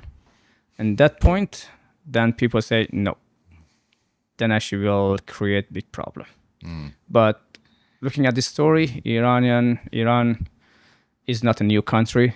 It has been through lots of ups and downs, and we have been always supporting each other. And Kurd, maybe they have problem in Iraq, maybe they have problem in Turkey, maybe problem in Syria, but Kurds, they are Iranian. Yeah. They are part of Aryans. They are part of us. When I have respect for all the world around, people around the world, but when I see a Kurd or a Lur or Turk or Baluch or Arab, it's like I see my brother, my sister. So if they are in Turkey, say, okay, they want to have their own country. Okay, I don't know. But in Iran, that's their country. That's their country. There is that, and the Kurdistan actually was, again, a plan after First World War that suddenly the European forces start to building the boundaries and divided the Kurd between Iraq, Iran, Turkey, Syria, and then they create a Kurdistan. Yeah. Because they want to create some tension there. That was the plan, and still pushing that. Yeah. But Kurds are my brothers, my sisters. They are Iranian, and hopefully won't get that far. Hopefully, it will be smooth transition from weaken the government, people come in the street, take over, Reza Pahlavi fly to Iran, landed there, and then election. Yeah. That's what we are hoping for. And do you think it's the Iranian people that are working with Israel and the US to tell them where all the police and that are? Oh, absolutely. Yeah, so they'll have inside information. Absolutely. Because they seem to... Yeah. They seem to know where everyone is. Oh, absolutely. Like- That's brilliant how much they know. Yeah. That's really crazy how much they know. And that's even Khamenei was killed because they had actually information intelligence from inside Khamenei's house. Yeah. They knew exactly. They knew actually for 2-3 months they were monitoring him. They knew what he's doing, what is his habit, when he's there, when he's not there, when he has meeting. They knew what he's doing. Yeah. They have intelligence everywhere. I don't know how far they could get, but again, that's the result of when you as a regime you don't value your people, then people will work around you against you. Yeah. A government is nothing without their people. Government is worker, Yeah. employee of the people. I pay tax, you pay tax. Yeah. Christopher Laxon coming, using our tax money 100%. to manage the country. We decide who want to be there. Yep. They are our employee. We should be allowed to talk about, critique them. Yeah. In Iran, they think actually they own the country because they have all reserves, Yeah. and they don't value the people. And if you don't value your people, that's what you get. People actually ask somebody else to come and help. That's it. So they have definitely lots of, like in 12 days war. Israel actually built a base not far from Tehran. They manufactured and built drones there, Yeah. and they used those drones to attack Tehran. They were building that in Iran. Yeah. So in Iran. In Iran, that was so fast and so far and so, yeah, that's crazy. And that's actually can't happen only if your people are not happy with you. Yeah, that's only going to happen if there's a large amount of people that are actually secretly supporting and working with you. Absolutely. Which actually, so when everyone, yeah. And what would you say? Because I see that people go, oh, but it's illegal. What is illegal? Illegal for them to bomb. But are they happy for 36,000 kids to be killed, but it's illegal to try and stop it? No, those people saying illegal, just shut your mouth. When they caught Nika Shakarami, 16 years old girl, the police raped the girl, destroyed the girl, killed the girl, threw her body from the roof. Yeah. When they killed Nada Agha Sultan, bullet in her neck. When they killed Yalda Agha Fazli, there was a girl, 15 or 16 years old. The last message is available, her message. She called family and said, they're torturing me, they're forcing me to put false statement in. I won't give up. They tortured her that far that she died. Wow. When they killed Navid Afkari, when they shoot a bullet into the head of Kia Pirfalak, 9 years old child, where have you been? Is that illegal? Yeah. Is that legal? Is that allowed? Is that international law? Just shut up. No. Just shut up. You shut your mouth when we scream and yell for help. And shut your mouth now. Helen Keller, shut up. Greens, shut up. Muslims. Yeah. There are actually lots of them supporting the movement, but unfortunately, lots of them, 57 Muslim countries, they shut their mouth. No leader from those countries condemned the situation. While without that regime, Islam would be in much better position. Yeah. This regime is not only destroy Iran, destroy Islam. Those countries, Qatar, Bahrain, Emirates, Saudi, Egypt, Turkey, they were even 2 weeks ago supporting Iranian regime and try to build a relation between Iran and America. They try to get them to negotiate and make a deal. Yeah. And now they get bombed. Yeah. You take it. We took that 47 years. Yeah. For 1 week, you take it and see how does it feel. So you guys didn't help us. You guys didn't came on the street. You guys haven't been in Iran. Let us decide about our country. Let my brothers and sisters in Iran decide. I will just support them. You guys say, even I don't tell them what to do. I only support them. And if you want to be helpful to Iran, instead of supporting the regime, supporting the terrorists, supporting Hitler of Iran, support the young kids on the street screaming for their right. If you want to defend the human right. Yeah. But if you want to support terrorists, yeah, go for it. Now time for you to decide which side of the story you want to stay. Yeah, 100%. Yeah. Do you think, people think that Trump or Israel, they won't be able to last, that the regime will outlast it? Do you think they'll, how long the regime will be able to hold out under this sort of thing? Is it weeks, Nobody, months, years? Who knows? nobody knows. Nobody knows. But I know when I was in, no, as a child, when was the war between Iran and Iraq, one day the Iraqi fighters, Yeah. they came in the sky of Tehran. And that was a huge deal. They could actually come in the sky of Tehran and bombing Tehran. Okay. So Iraqi jets were. Iraqi jets. That was the time Yeah. of the war between Iran and Iraq. And now I see Israelis and American. They just go like you're driving with your car on the street. They just come up with low, Yeah. bombing wherever they want and go out. Yeah. They disable the whole protection and protective system of Iran. They, as far as, again, nobody knows how many missiles, how many launchers they have, but based on the numbers come out, they had 450 launchers. Yeah. 300 of them are gone. Wow. Another one, the one left, actually, they are under the ground. They start now with B-2 airplanes actually to destroy those ones under the ground in the tunnels. And the whole Marine Force has been destroyed. So there is nothing left unless there is something that they don't know. Yeah. And the people, because they've said anyone that's just in the normal army, they get immunity. So they're not going to try and do a complete. That's what they stuffed up in Iraq when they went in there in 2003. Is they got rid of the entire army. They fired everybody, and then they, and then the fired army turned into ISIS and the ones that fought back against them. So they're not going to make that mistake again. And I would say that it doesn't seem like the people are going to stand up against it. It's not Afghanistan, where you're never going to win over the people. Like, the people are always, they fight anybody that comes over there in that country.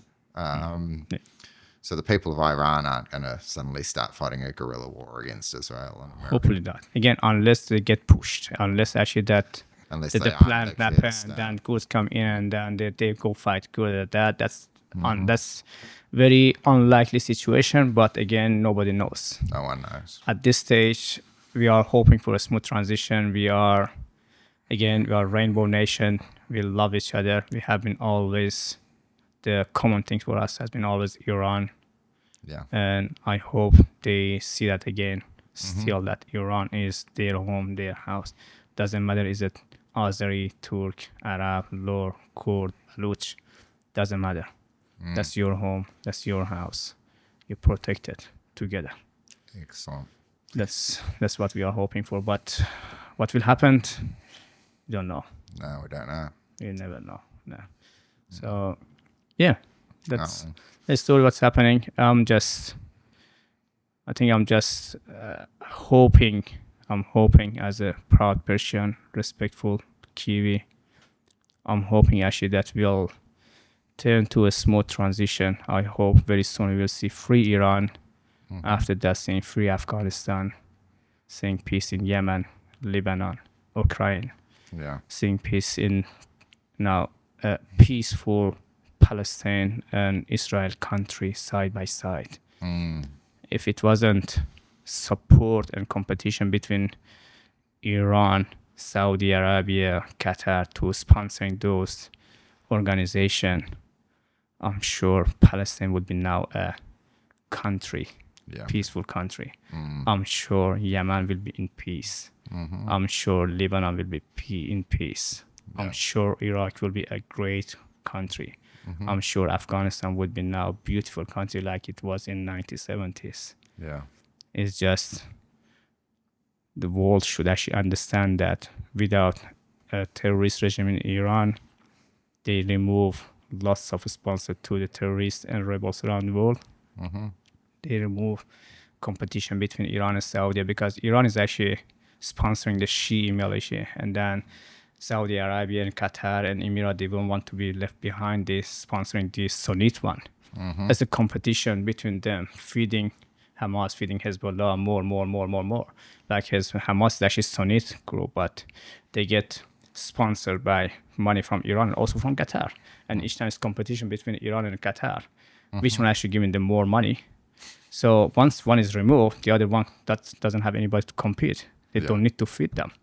So I think before 1979, there was no terrorist attack. No, at least not Islamic terrorist attack. No.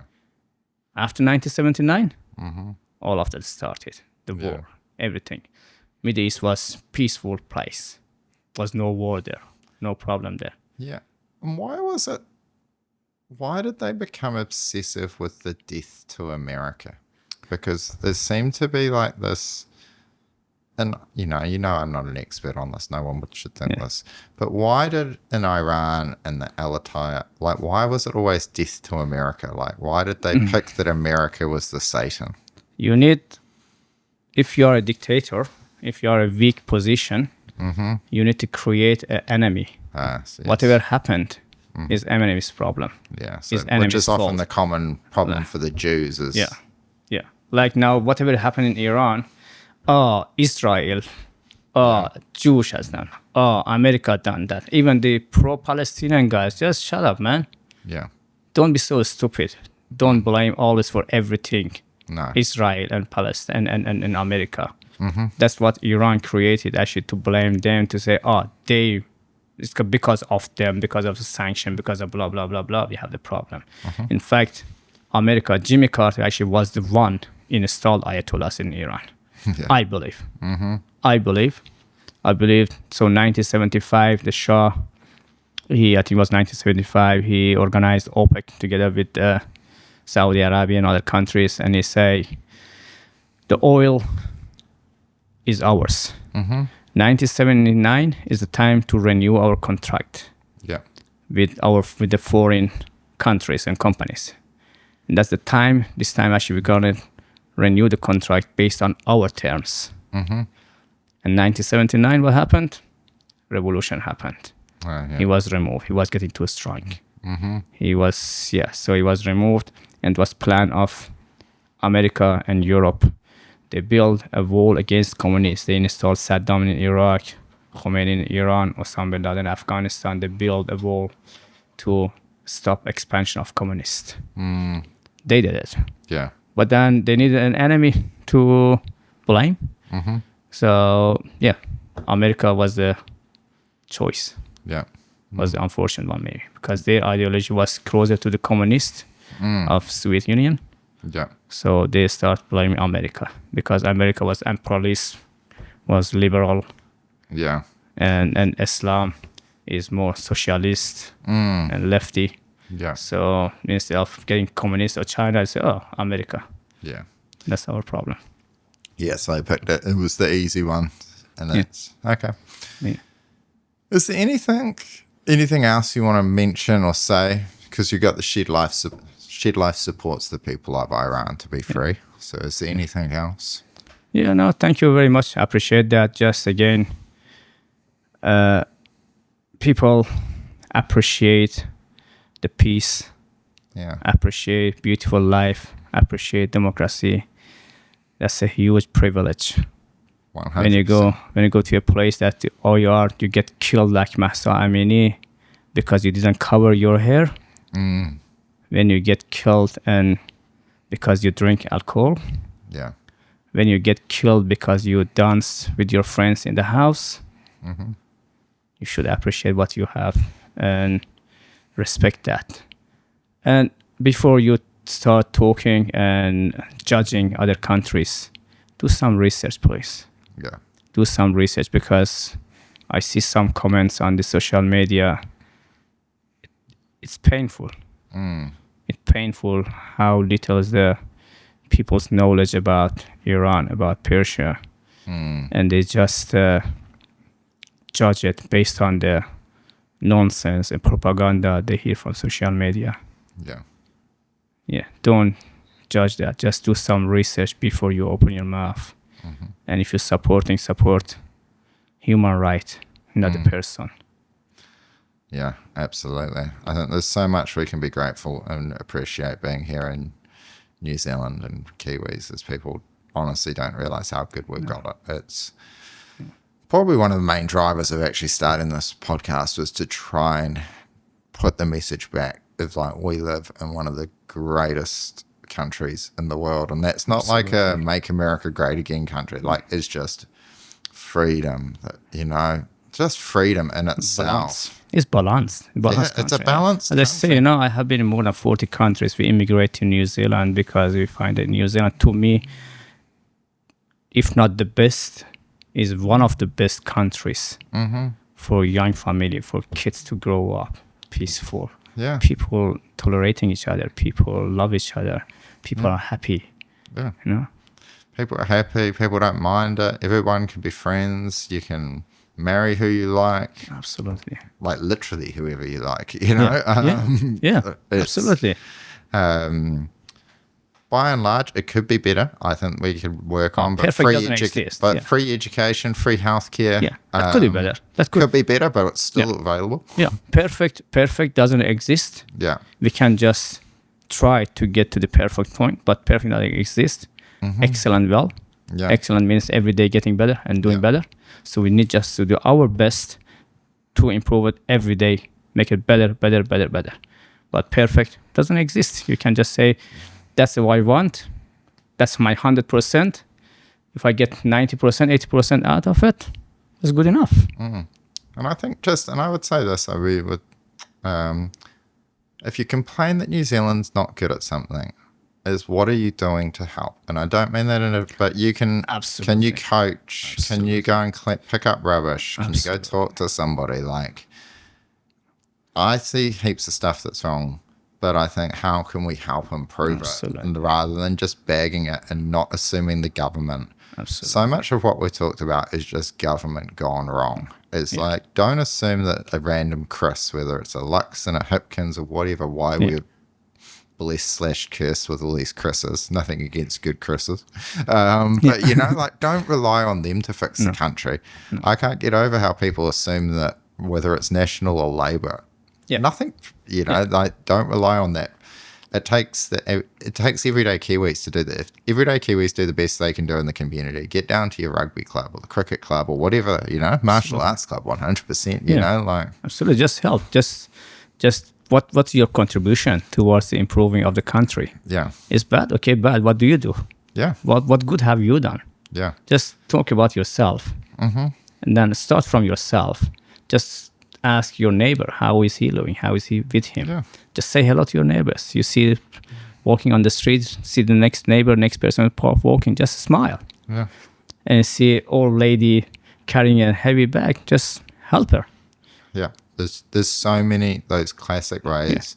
Helping, if you serve others, help others, then you're helping the country. So Absolutely. That's 100%. Absolutely. Just be mindful of, there is always something that you can do. There's always something that you can do. Again, if I help you, tomorrow you will help me. Yeah. So. Well, I have a belief that we're all individuals, but we're all part of one. So if you help someone else, when you help others, you're helping yourself. Absolutely. I believe actually, again, coming back to religion, the whole thing about religion was actually, if you say, all refer to one God. We are all, doesn't matter, Christianity, Muslim, whatever, or we just coming from one source. We are the same. Yeah. And if not that, I believe there is no difference between me and the cattle there. Yeah. And a goat. And the grass. Oh, yeah. We are all the same. Yeah. They have life too. 100%. As I respect myself, as I respect my kids, I need to respect also the grass. I need to respect the goat there and the dog walking there. Yeah. I need to respect all of them. And help. If I can help. Yeah. Let's do something. Yeah. Yeah, no, I love that. I love that really. That's really great. Yeah. Excellent. I think some people might want to end it there because that was predominantly what we're talking to Iran. But I think we can have a little bit, I want to have a little bonus episode, a sub-episode in it, because I want to talk martial arts. Oi. And so we're going to take a break for just a moment, just thing from what we're talking about, but we're going to come back. So I want to talk Persian meals, I want to talk Taekwondo, I want to talk wrestling, and it's slightly different after such the heaviness. I wasn't prepared for that. But first off, thank you. Thank you. Thank you, Ramin. Thank you, Jason. I appreciate that, really. That That's was great. that was awesome.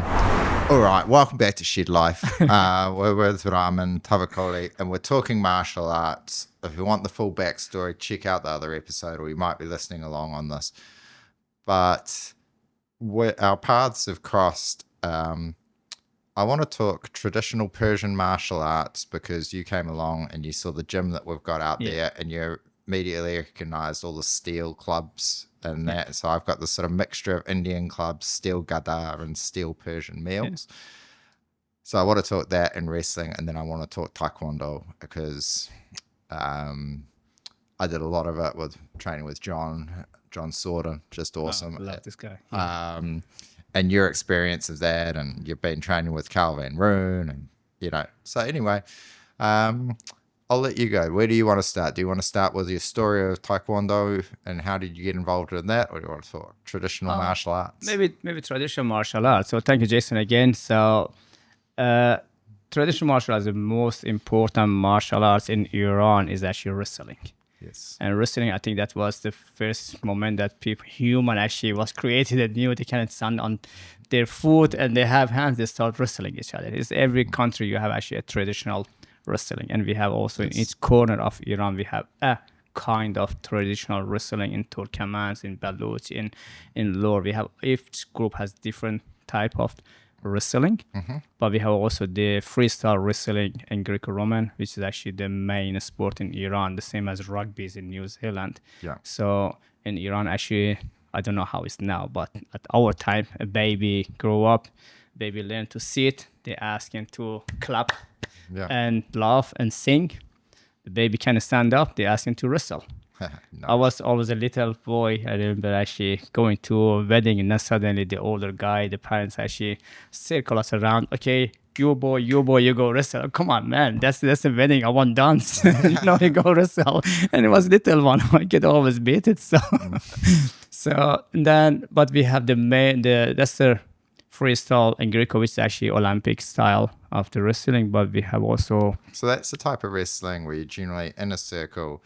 You're there and you're competing to get the opponent either to take a knee or to get them onto the back. So if you get them to the back, both shoulder touching the mat, that's actually submission. Okay. Yeah. So, but then you can also get on the points. So then the type of technique you do, like you do arm throw, you get 3 to 5 points, depend on how strong you do it. You get actually barandas, actually you hold it and turn it on the ground with 2 points. So, and if you have like Taekwondo, you have 10-0, then it's done. Yeah. So, but then we have also the traditional one, Varzish Bastani, the ancient sport, and the place we do the sport is Zur Khane. Zur is actually power, Khane is house. So the house of power. Ooh, I like it. So the wrestling is big part of it. That's actually a special type of wrestling they do in that sport. But it's just a sport of 1,000 years old, has been built for warriors, for fighters. So like you have those clubs. The clubs I show you now, you go down, up. So one is actually here in your hand and the other one, you turn it around. That's actually, you have a shield and you throw your stick. And the other tool is actually the flat stones. Yes. Kabade, we call it. You lie down, you work with those. That's actually your shield. Work on those muscles to be able to shield. Then you have a steel bow. You actually shake the steel bow. That's actually for bowling. So that has been designed to fight. Yeah. To fight. And it's a form of weight training. And what I was intrigued about when I came across it, and I think he's Persian Power. I'd love to shout out his actual name. He's great on Instagram. He's always swinging massive meal. It could be. Yeah. And he goes around and he often goes and sees bodybuilders and like he has. That's a little boy. Little boy. No, he's going there. Yeah. And I love watching what he does. Actually, I did. I have those clubs, the meal. Yeah. Actually, meal. I got it, and I have the smaller one. I brought to our gym, and I had big guys, massive guys, 130, 40 kgs. I'm just 64. So I did it very easy, and they couldn't hold it. I said, how do you do it? It's just a technique and also type of muscle actually you. Yeah, well, I think it's the technique in that, and we'll overlay this. We'll do some of them. But what it does is it strengthens the tendons rather than the muscle. It's actually the socket here. Yeah, the socket and the tendons. Yeah. So you don't end up with the bulk Big and muscle. the strength. Yeah. But you end up with this ridiculous strength, Yeah. which, whether you're wrestling, but you also imagine if you're spear throwing, if you're fighting with a sword or a club, any of that thing. Even tennis. Yeah. You have a hand, for wrestling, definitely for grappling, single, double, for, anything. I was trying to, golf, hockey. My hockey improved after it. Just like, bang, smack it.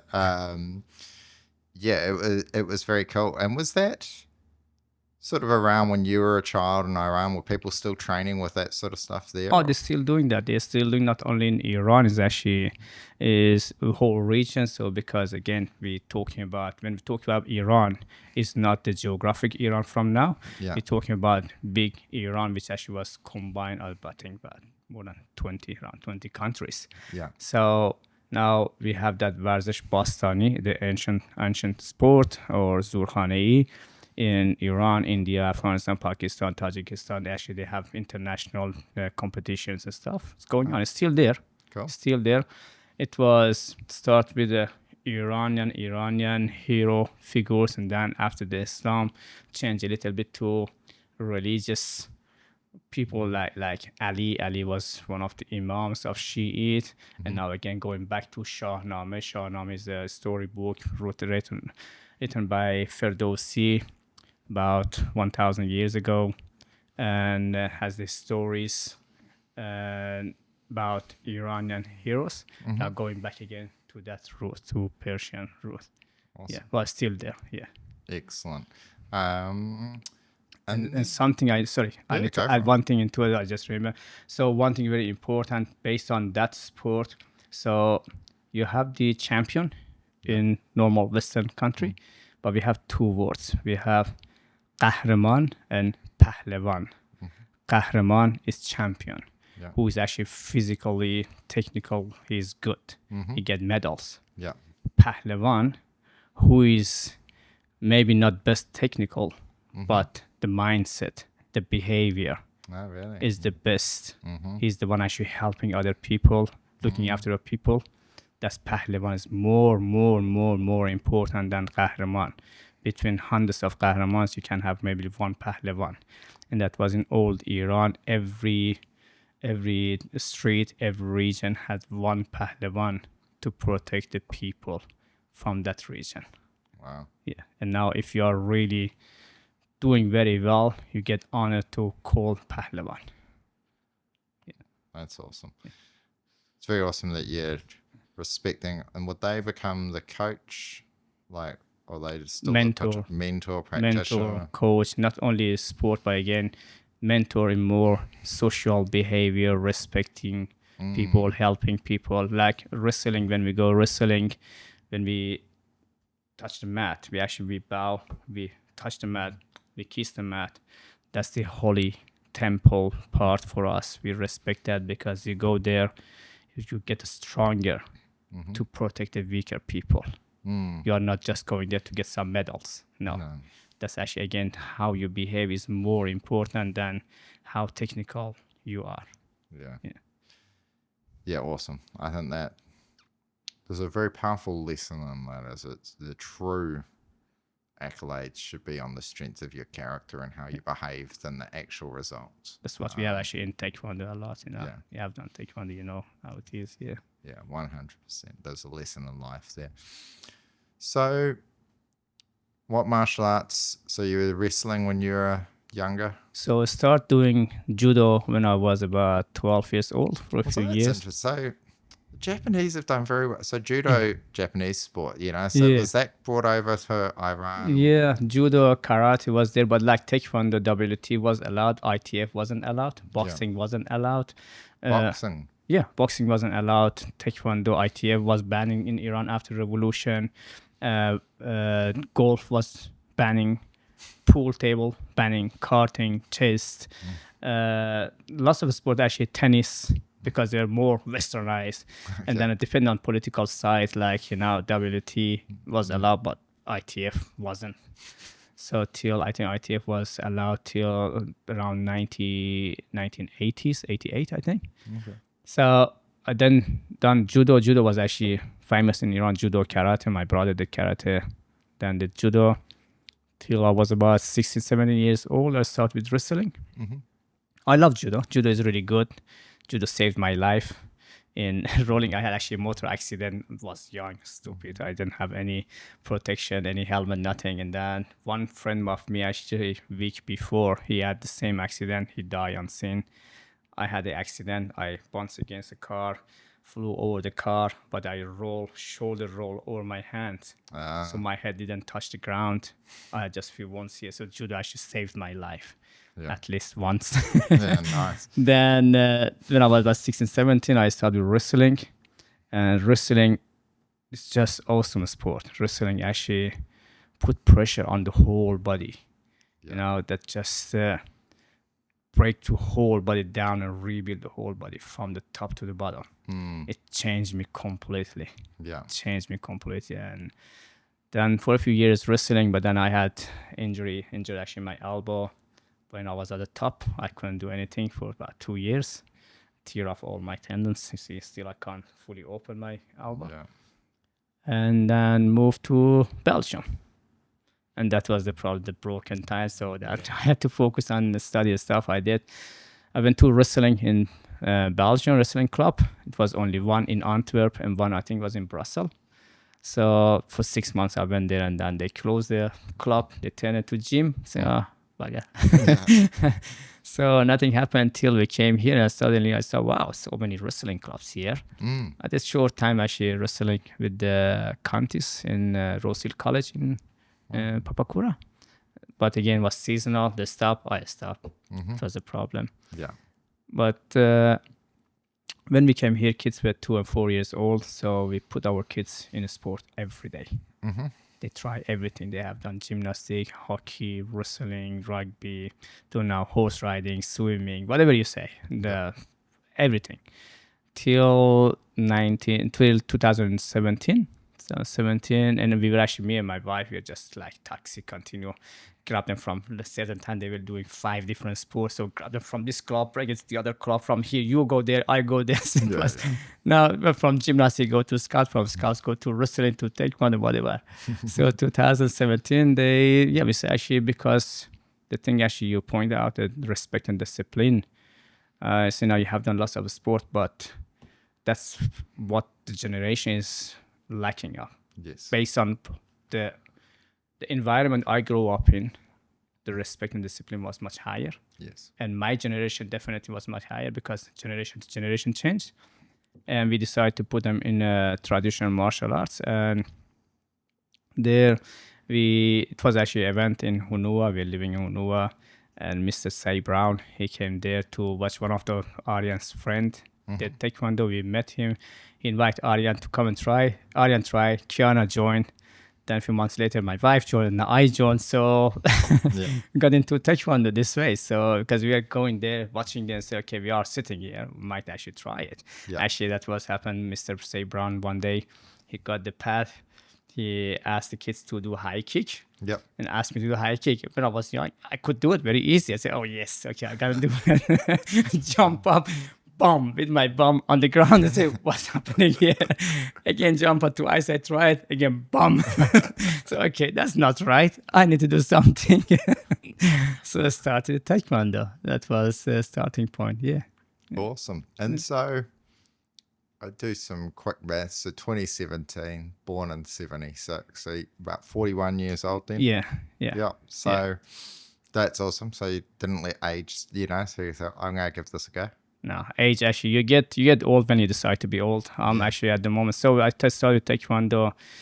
I didn't want to do any grading, but then end up doing the first grading come up. I did grading. I was double graded by Grandmaster McPhail. Thank you, sir. And then from there, just keep going because I suddenly saw, oh, okay, expectation is high. They gave me a double grading. Yeah. And honestly, So I don't like you went straight from white belt to yellow belt? to yellow. Yeah. Yeah. And honestly, I don't like to be average. I try always to do better than average.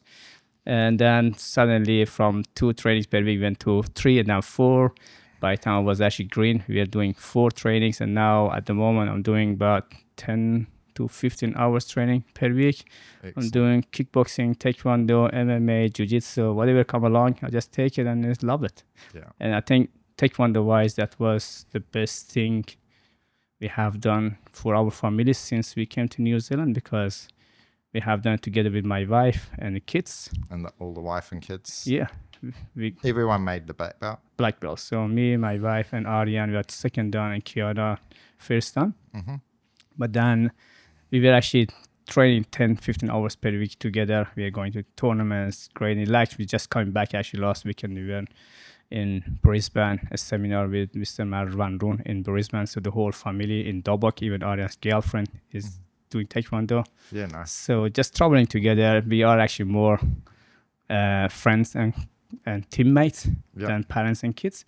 Still running is beside each other. We need to actually having our guard when we passing beside each other, because one will punch other one or shoot for doubles. Nice. Yeah, that was actually great that we built actually the family based on the sport and respect. Yeah, it's a phenomenal sport. I love it.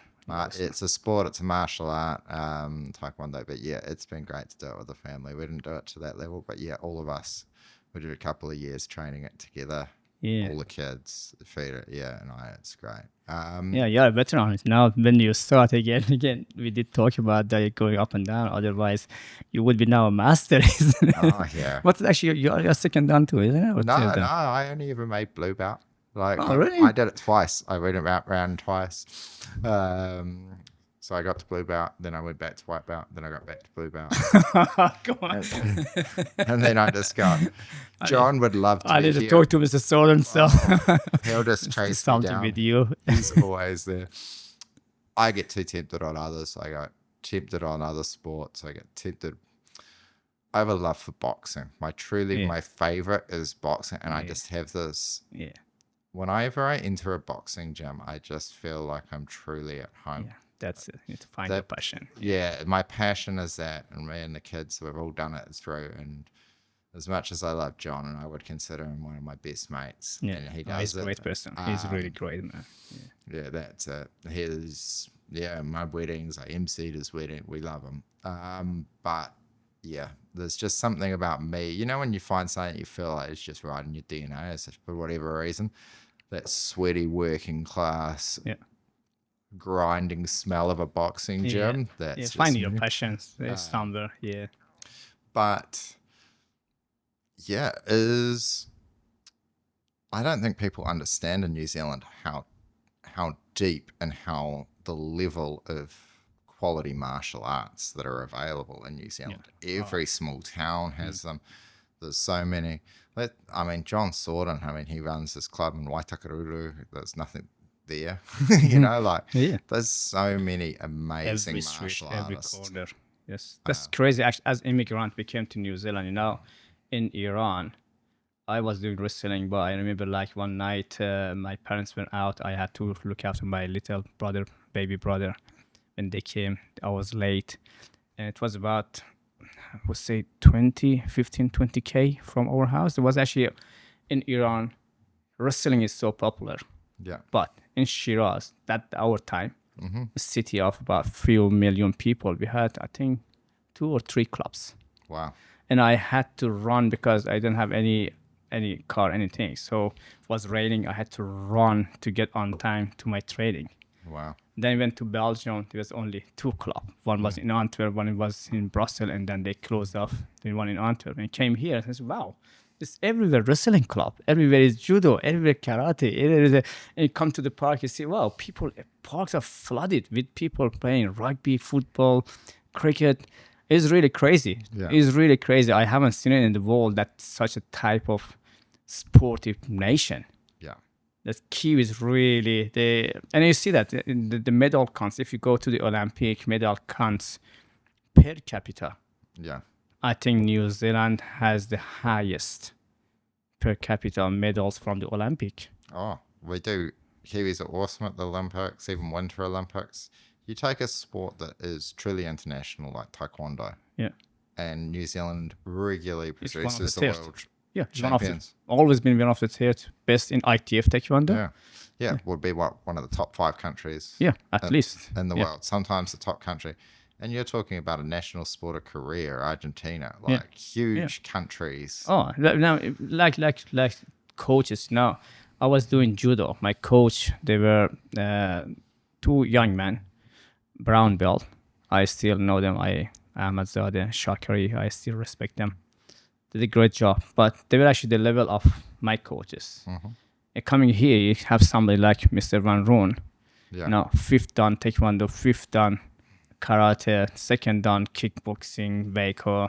He has done capoeira, he has done judo, he's coaching MMA, he's coaching somebody like Israel, he's done jiu-jitsu, he has done more than 20 gold medals, international, now world championship. So God, just appreciate that. You don't find somebody like him anywhere in the world, you know? Yeah. Or you have Mr. Soden. Now, such a great guy. I think he's about 55, 60 years old.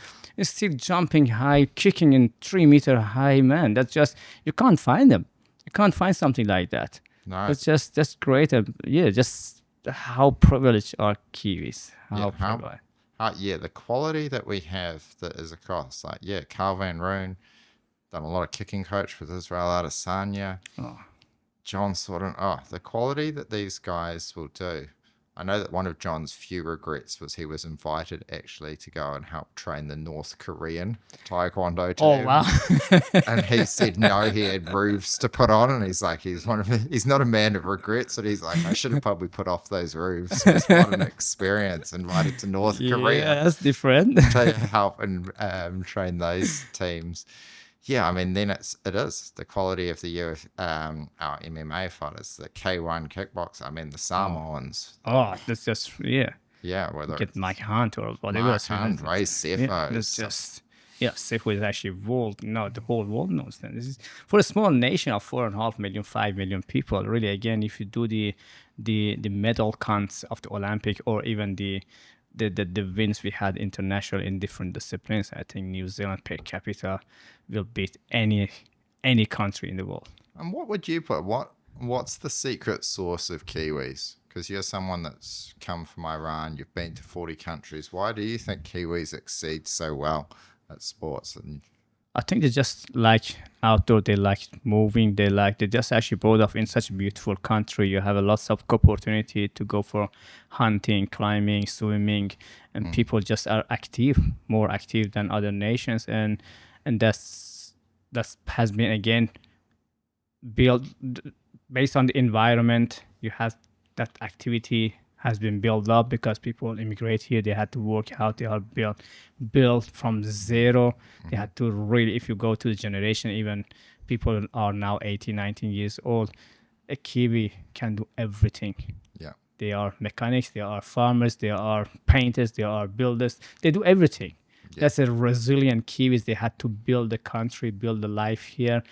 And also combined with the opportunity to be outdoor, to do lots of physical activities, and then become part of the culture. Yeah. And the culture of Kiwi is you should do something. You can't just sit there and do nothing. And if you do it good. Yeah. Do a good job.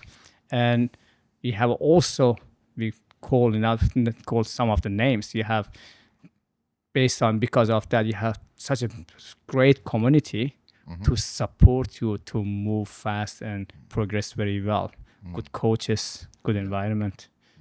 Yeah. Yeah, that's good. That's good. Makes me proud to be a Kiwi, but I think that from little kids and the people, and a shout out to all the people that run it, you know? Yeah. The people on the committees, the people that organize it, whether it's a little athletics club, whether it's, you know, obviously all the rugby clubs, the martial arts, rolling out the mats and that. It's just huge.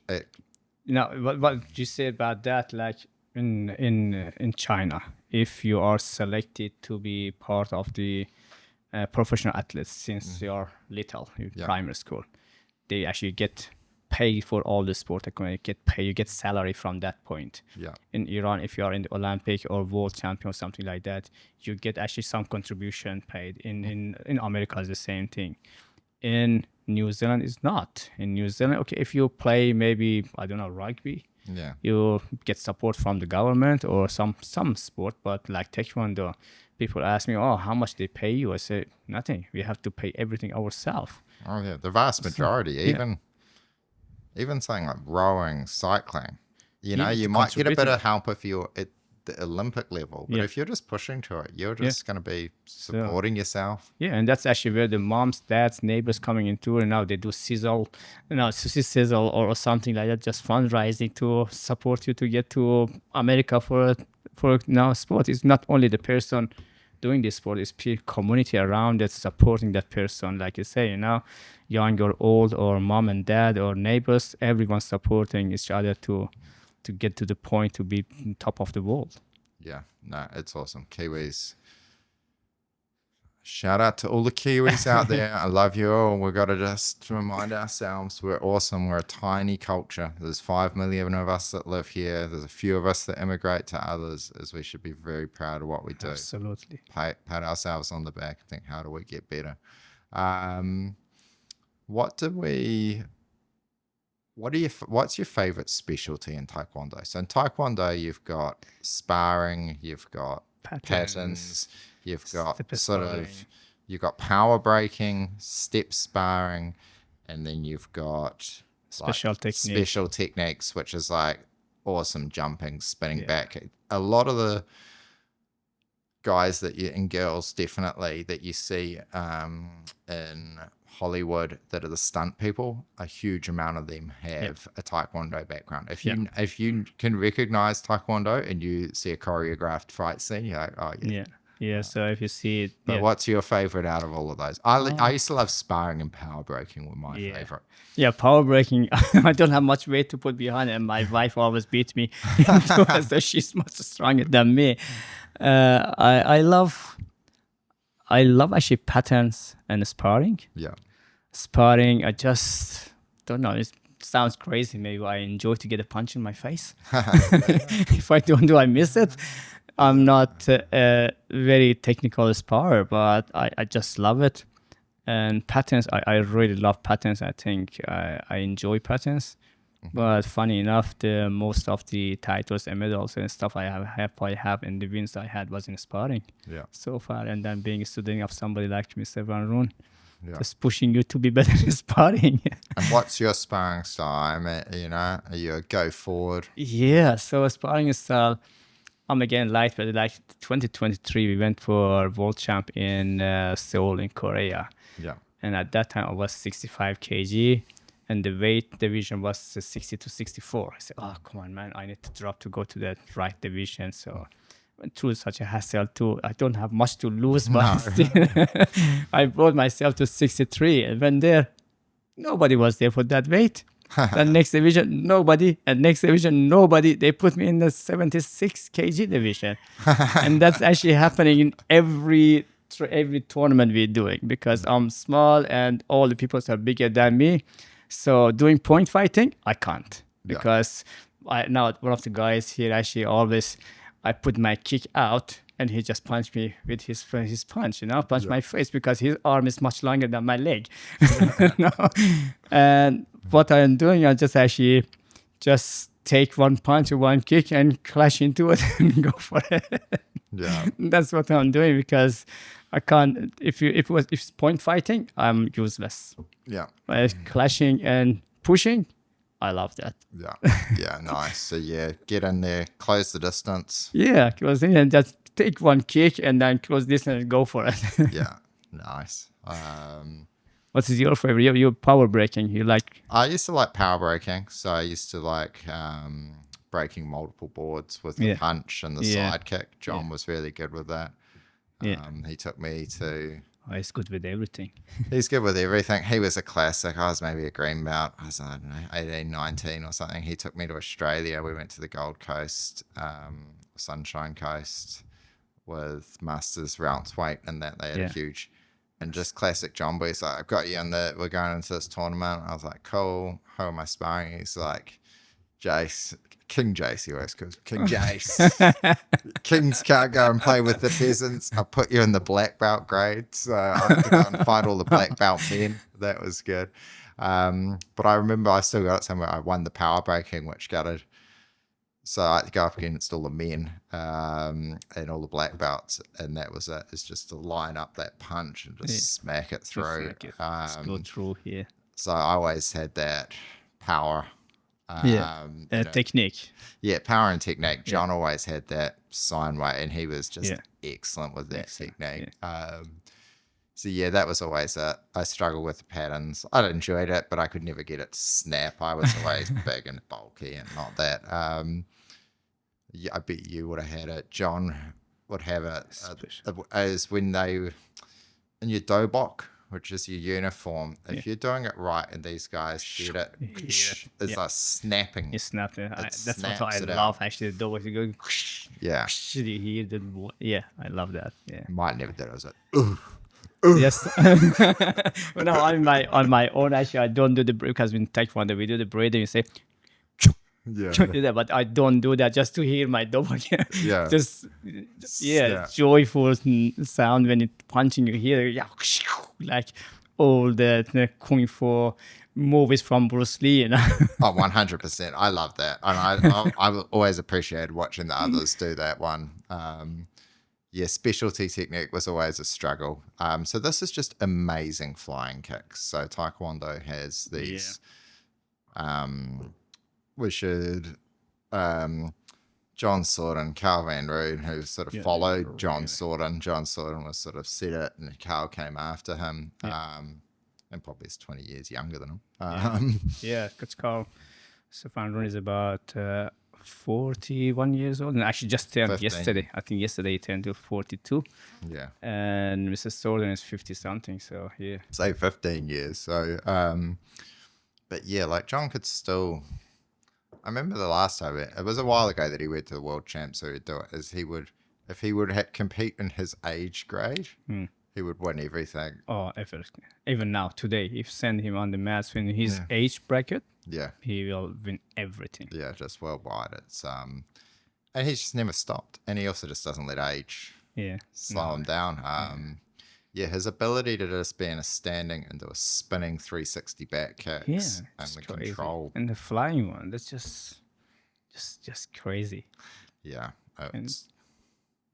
But the special technique, again, with Mr. Van Roon, with Mr. Sorden, that has been actually really great for New Zealand. They have done great. And see, like, even our son, Aryan, I don't know how he's doing now, but because he stopped actually with Taekwondo because of the school and university. Yeah. He's doing more tricking and calisthenics. He actually has his own club in uni. He registered a club. Cool. I think first calisthenics club in New Zealand. He has more than 150 students. And he's also doing the calisthenics? I got to pause there. We got to give this a shout out. So what's it called? Calisthenics. His club. Yeah. University. Yeah, have a look. UCF something. It's actually from Auckland University. So. And so they're training, and so with calisthenics, calisthenics is actually more bodybuilding, but without weight. So with the body weight. Yeah. So on my Instagram cut, you see something. Yeah. So calisthenics, awesome traditional way of training. So you think pull-ups, star jumps, muscle ups. Yeah. The basic muscle ups. Everything. Yeah. Dips, just an awesome way to build strength. It's You see, university calisthenics something. I need to find out. Well, send it to. Aryan. I will actually show you Aryan's self. So his stuff, that should be something there. So that's Aryan himself. So he's doing actually lots of tricking and stuff, and then the calisthenic. Awesome. But I need to find. I will send it to you. Yeah, we'll But send it. We'll put a reel together of the calisthenics and the tricking and the yeah, kicking. yeah. So he actually registered first calisthenic club in New Zealand under the University of Auckland, and lots of interest actually in it. Yeah. So then if there is link, is there is big link actually and connection between gymnastics, because he has done also gymnastic, taekwondo. So kicks come from taekwondo, moves are from gymnastic, and then going to tricking. Tricking actually combining all those kicks and make it fancy and nice. Yeah. So he does also tricking. And Kiana, our daughter, she's also now doing wushu and tricking, and also she's joining him with calisthenic. So, but Aryan, when he was doing taekwondo, he was kicking boards. He was 175 centimeter, but kicking boards on over 3 meter. Yeah. So just that's just having the technique and also having good coaches. Yeah. Yeah. And often having, and this is what we're so lucky in, I think, in New Zealand, is having someone that proves that it can be done. Yeah. It's Yeah. when you see someone else do it, Yeah. and I know this is powerful for me, is when humans see another human do something, they go, oh, it must be possible. Yeah. You know? Yeah. You can see it on the phone and that now, but that's only a recent thing. Most of us, we certainly can remember when you lucky to see it in a magazine or a VHS or something, you know. But so being able to see somebody do it goes, okay, it must be possible. Yeah, it was actually with the Arnold Schwarzenegger when he came to become actually the top of force. Suddenly it was a revolution. I remember I was in Iran seeing some photos. What is that? Is that just painted? Or is it? Then I find out it's true. It can be. It's possible. And then suddenly you see all the people going every day now to the gym. They have the same type of body and muscles, But before that, people thought, oh, no, it doesn't exist. Yeah. Pretty much. He changed the physical culture of the world. Yeah. Really. Yeah. It's not just of a nation. Or Bruce Lee with the now coming with the in the kung fu. Suddenly, oh, okay, you can be fast. You can do that. Yeah. And it was actually lots of people when you asked of the veterans, how did you get to taekwondo or karate? Oh, it was the Karate Kids, or was that Bruce Lee? Oh, 100%. That's an inspiration for them. Every fighter I've spoken to, everyone has the same thing. Is they're either watching Bruce Lee, Karate Kid, maybe Ip Man, it's some version of watching the old school kung fu movies. Yeah. Chuck Norris, I imagine John Sullivan was watching a lot of Chuck Norris. I actually timed it back. I went down.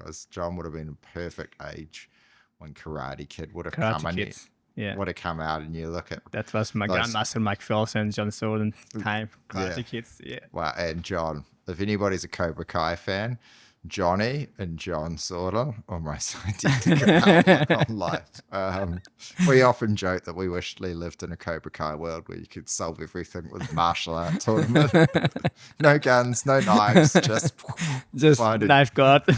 Yeah. Knife hands, go and go. Yeah.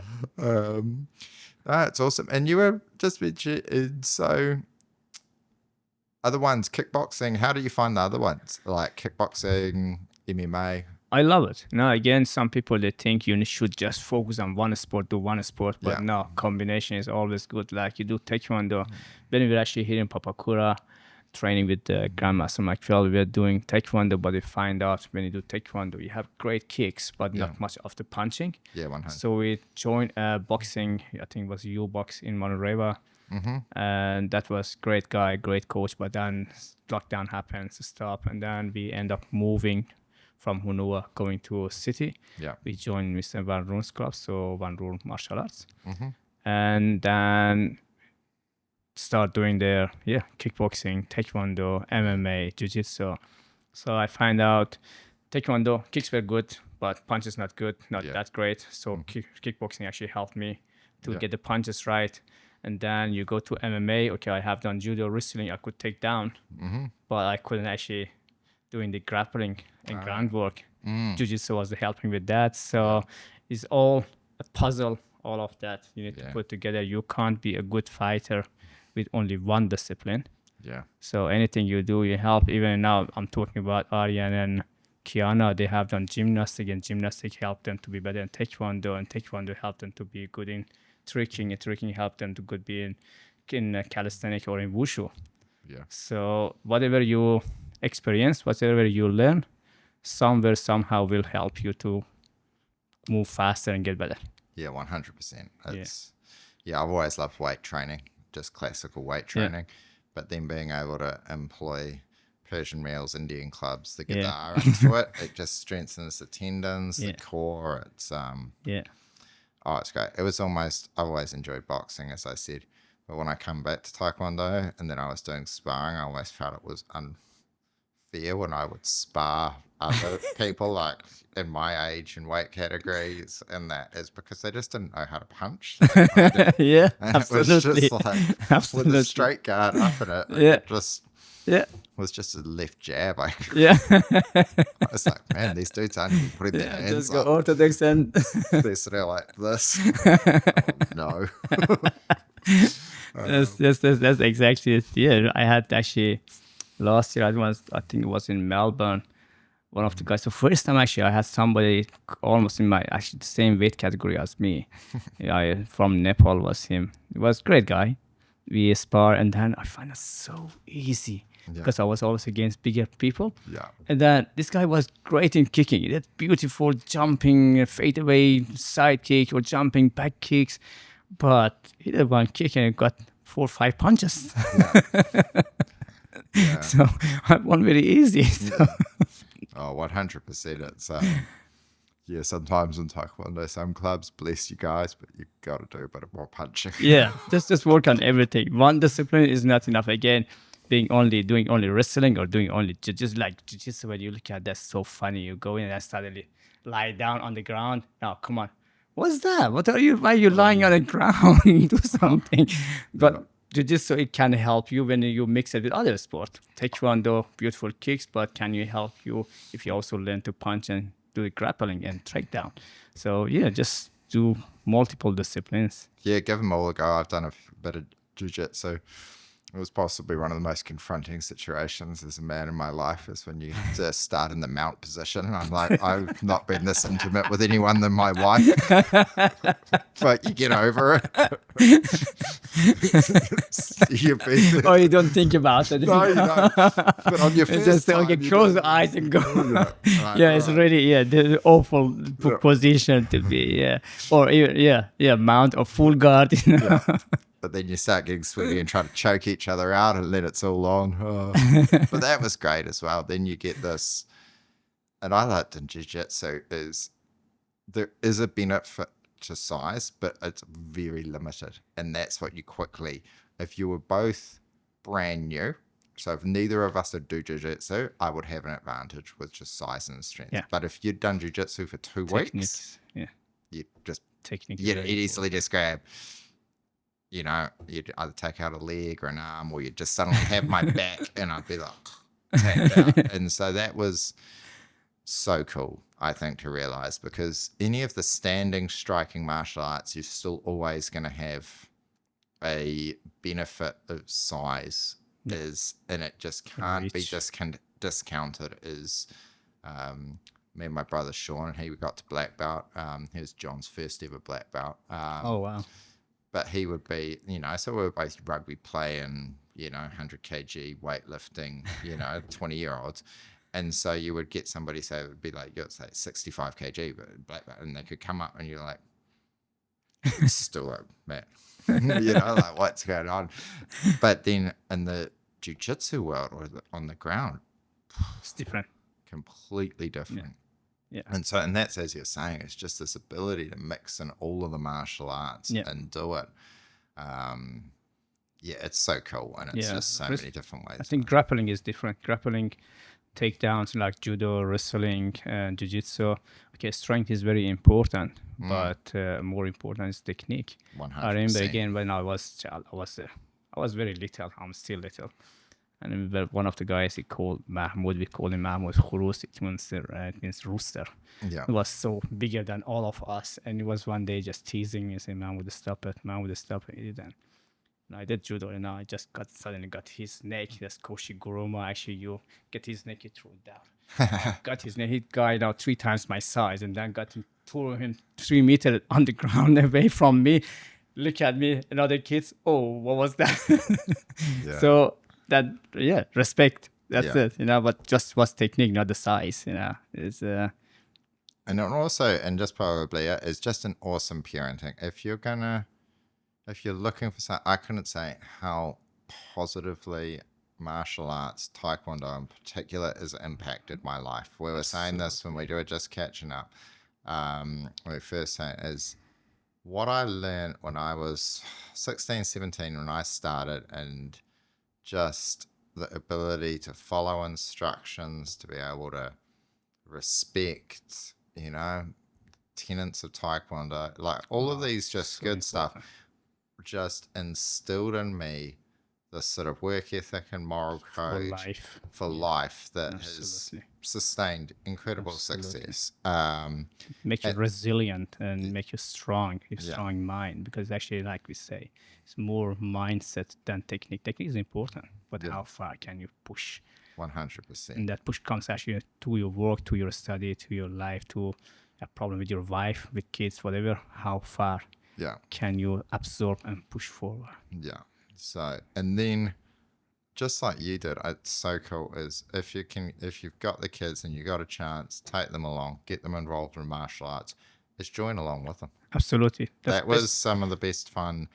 Was when we were all doing it together.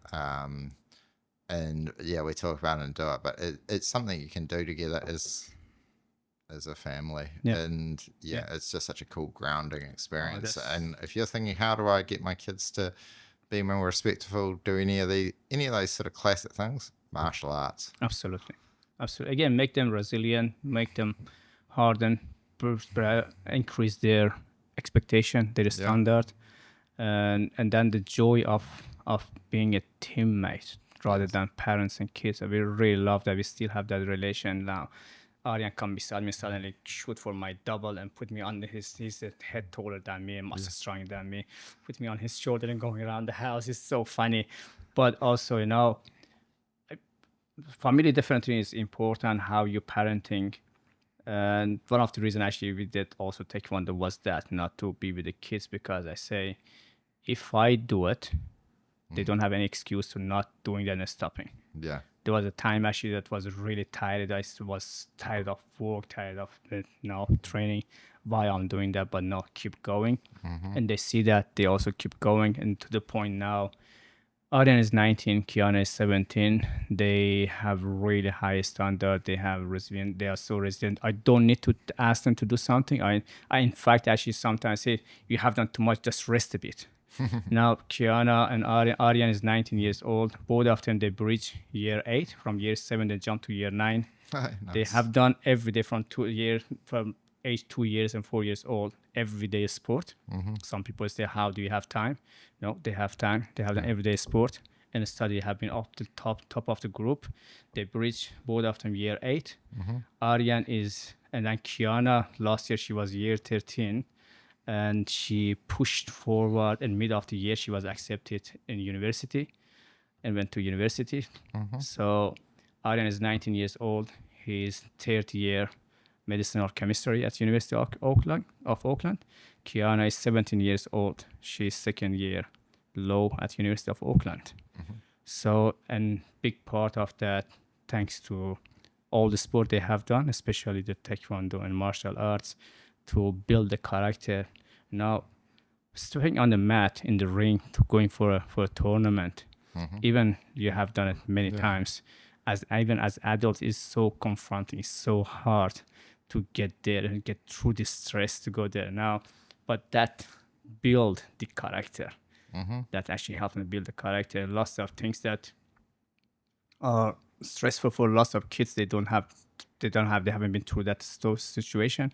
For somebody who has done martial arts, it's just normal day-to-day life, because they have been through such a stress. They have been built up. They just amazing. And also because the details of all the movements, details of how you behave, how you talk, also open their eyes for detail of their journey throughout the life, and increase their expectation, their standard.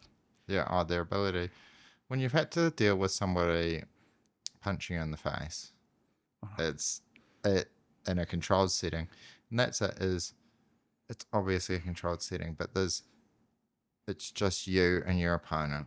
And that is, it really does set you up for anything else that you want to do. And there's a real human and innate thing. And I only know your kids via you, but I can tell from it, from what I've seen, is they haven't had. Some people might hear that and go, "Oh, but what about the time for the fun?" It's simply they just have less screen time. Like it's, Oh, like much. I know your kids; they have a great time. I know my kids, and it's similar. Is they're not having a bad childhood. No. Oh, they enjoy that. They love it. Child is not one day actually. No, regarding that punch, that's actually special martial arts like the traditional martial arts. You're getting a punch in your face. You need to face that problem. Yeah. But being strong enough to then bowing to him and say thank you, make you humble. Yes, it does. Make you to accept the push, accept that. But time-wise, now a few years ago, Aryan was little, and we didn't buy any PlayStation for them. We actually first time we had a good friend. They had the Xbox box at home. They just push us to accept that and bring it home for Aryan to play and kind of play some Minecraft. Yeah. We allowed only that. Then the guy told me, "Oh, why you're so greedy? Why you don't buy a PlayStation for your child?" I said, "No, PlayStation is $500. I buy it, throw it from front of him. He will just sit there and do nothing." Yeah. But I'm spending actually thousands of dollars in their sport. Oh, yeah. I'm spending hours and hours per day, 7 days a week, going around with them, bring them from one club to other club. That is my investment, not the $500 PlayStation. Oh, yeah. And that's actually will give result within a few years to them, not the PlayStation. So I don't mind if some kids have PlayStation. Some say actually they can make them relax. Our kids also playing some gaming now, but I prefer they do gaming, I prefer for them to do sport, to spend time in some physical sport and getting out of the house and doing something between other people. Because I think one important thing is also big change in our life. We grow up on the street. I grew up on the street. Yeah. I grew up between other kids. We play with other kids without any supervision. Yeah. By the street, you mean you're not living on the street, but you're just growing up outside playing with the kids. Yeah. So playing it. Yeah. in our house, we're 9 of us. Yeah. Neighbors, the generation actually that before us, there you had 10 kids, maybe 2 or 3 would survive, and suddenly everything was improved, and you have 10 kids and 9 of them survive. Yeah. So suddenly we had a big boom in Iran. So we used to go play with our neighbors. So in the neighbors, one play king, one play soldier, one play slave, some play I don't know what. So one get bullied, one get order, one get to be the leader, one is the natural leader. You get the chance actually to simulate the real life with your friends, with your friends on the street, to get bullied, to get teased, to be proud, to push forward, to get the stress and sort out the issues, any issue, any confrontation by yourself with your friends. That's actually a big simulation of real life. Yes. And build your character to come in the life. We don't have that no more. No. Kids sitting at school under supervision, they are not sometimes even allowed to play on the playground because they will hurt themselves. They will do that. But sport is another environment they can actually grow up in it to build that resilient character, to problem-solving character. Once they get to the community, they are prepared for. While it's not like on the street was better because it was unsupervised, you had to sort it. Yeah. In a sport, you have a supervisor, a coach there, but it's still something. Yeah, absolutely. So we need that the street fighting between the kids. Yeah. We need that chance to go there, simulate the real life, be a king or be a soldier or get bullied or we need that. If not that, at least doing some sport in a team. Yeah. To get bullied, to get teased, to get pushed. If not, if you just sit on the gaming on the computer and you don't have any contact with other kids, where do you want to build that? Well, yeah, even if they're talking to other kids, sport and resilience. As people say, how do you build resilience? You'll like this one. Have you said everyone's like, how do we build resilience in kids these days? in sports, and then they want to take winning and losing away from sports. Winning and losing is what builds resilience in sports. Absolutely. I'm uber competitive, but man, I still play hockey. Some seasons we win a lot, some seasons we lose a lot, but you've got to just do it. I've coached my kids, I've watched my kids. Some seasons you get the years where you win the championship and it's all great. You still take some losses. Those often hurt more. Other times you lose pretty much every game.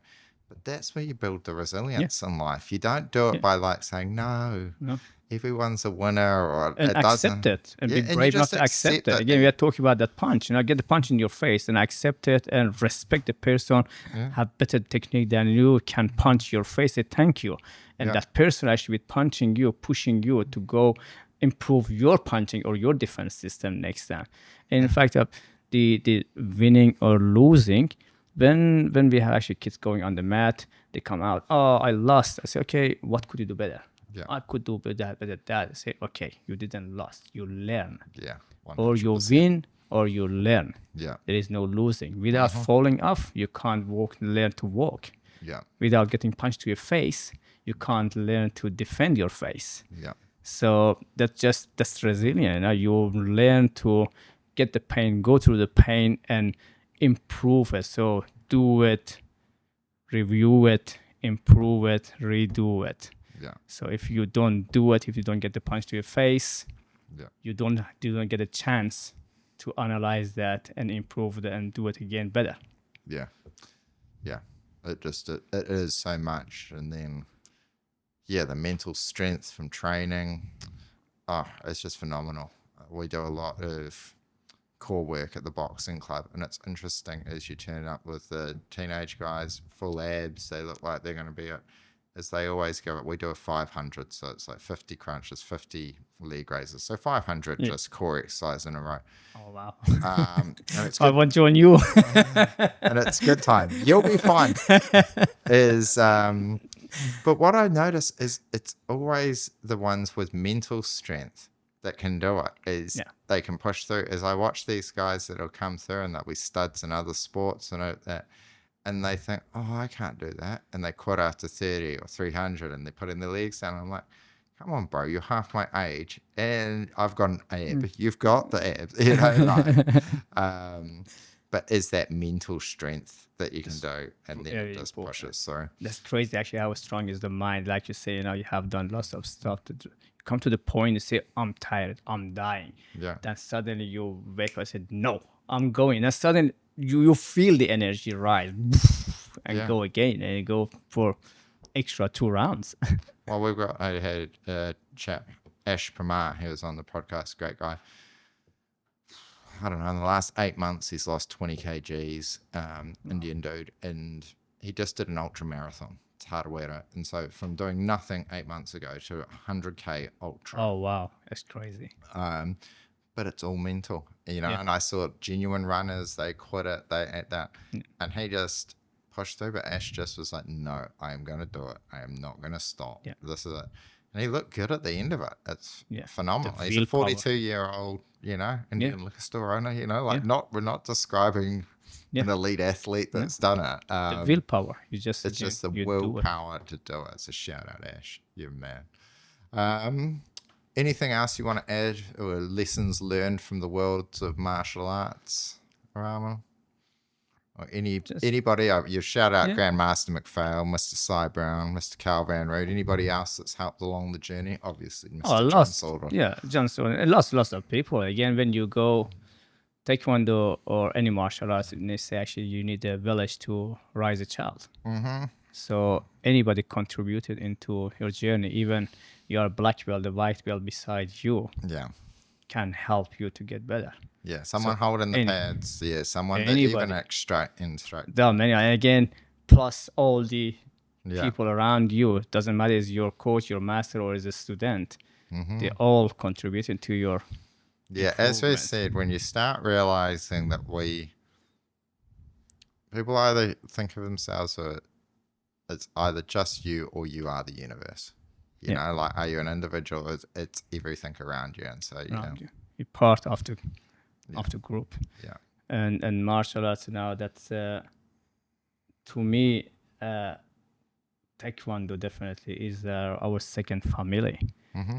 The family that you can, people like-minded, you can trust them. Like if you're like Aryan was turning to teenager time, and what I do, I went to Mr.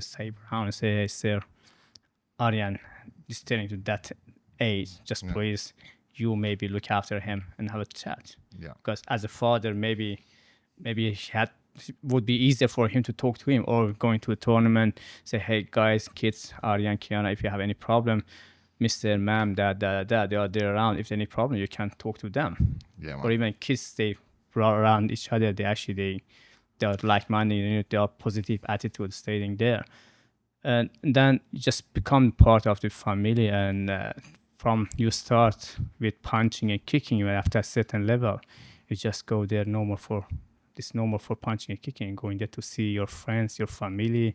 Doesn't matter if it's in Australia or in America or Japan or Korea or here in New Zealand. You are everywhere welcome. Everywhere welcome. Yeah. That's really the community that you go there, you go travel, you take your dobok, your belt with you. Yep. You just need to send a message, can I come train with you? Go train, and then you end up actually in their sleeping there and staying for the rest of holiday with them. Or they stay with you, That's just, I love martial arts. Yeah, definitely. 100%. Oh, Great let's end it there, I think. Thank you once again. Thank you. It was great to enjoy the second round, as we can talk about something more lighthearted and fun. I love martial arts. Thank you, brother. I appreciate it. Thank you. Take care. Awesome.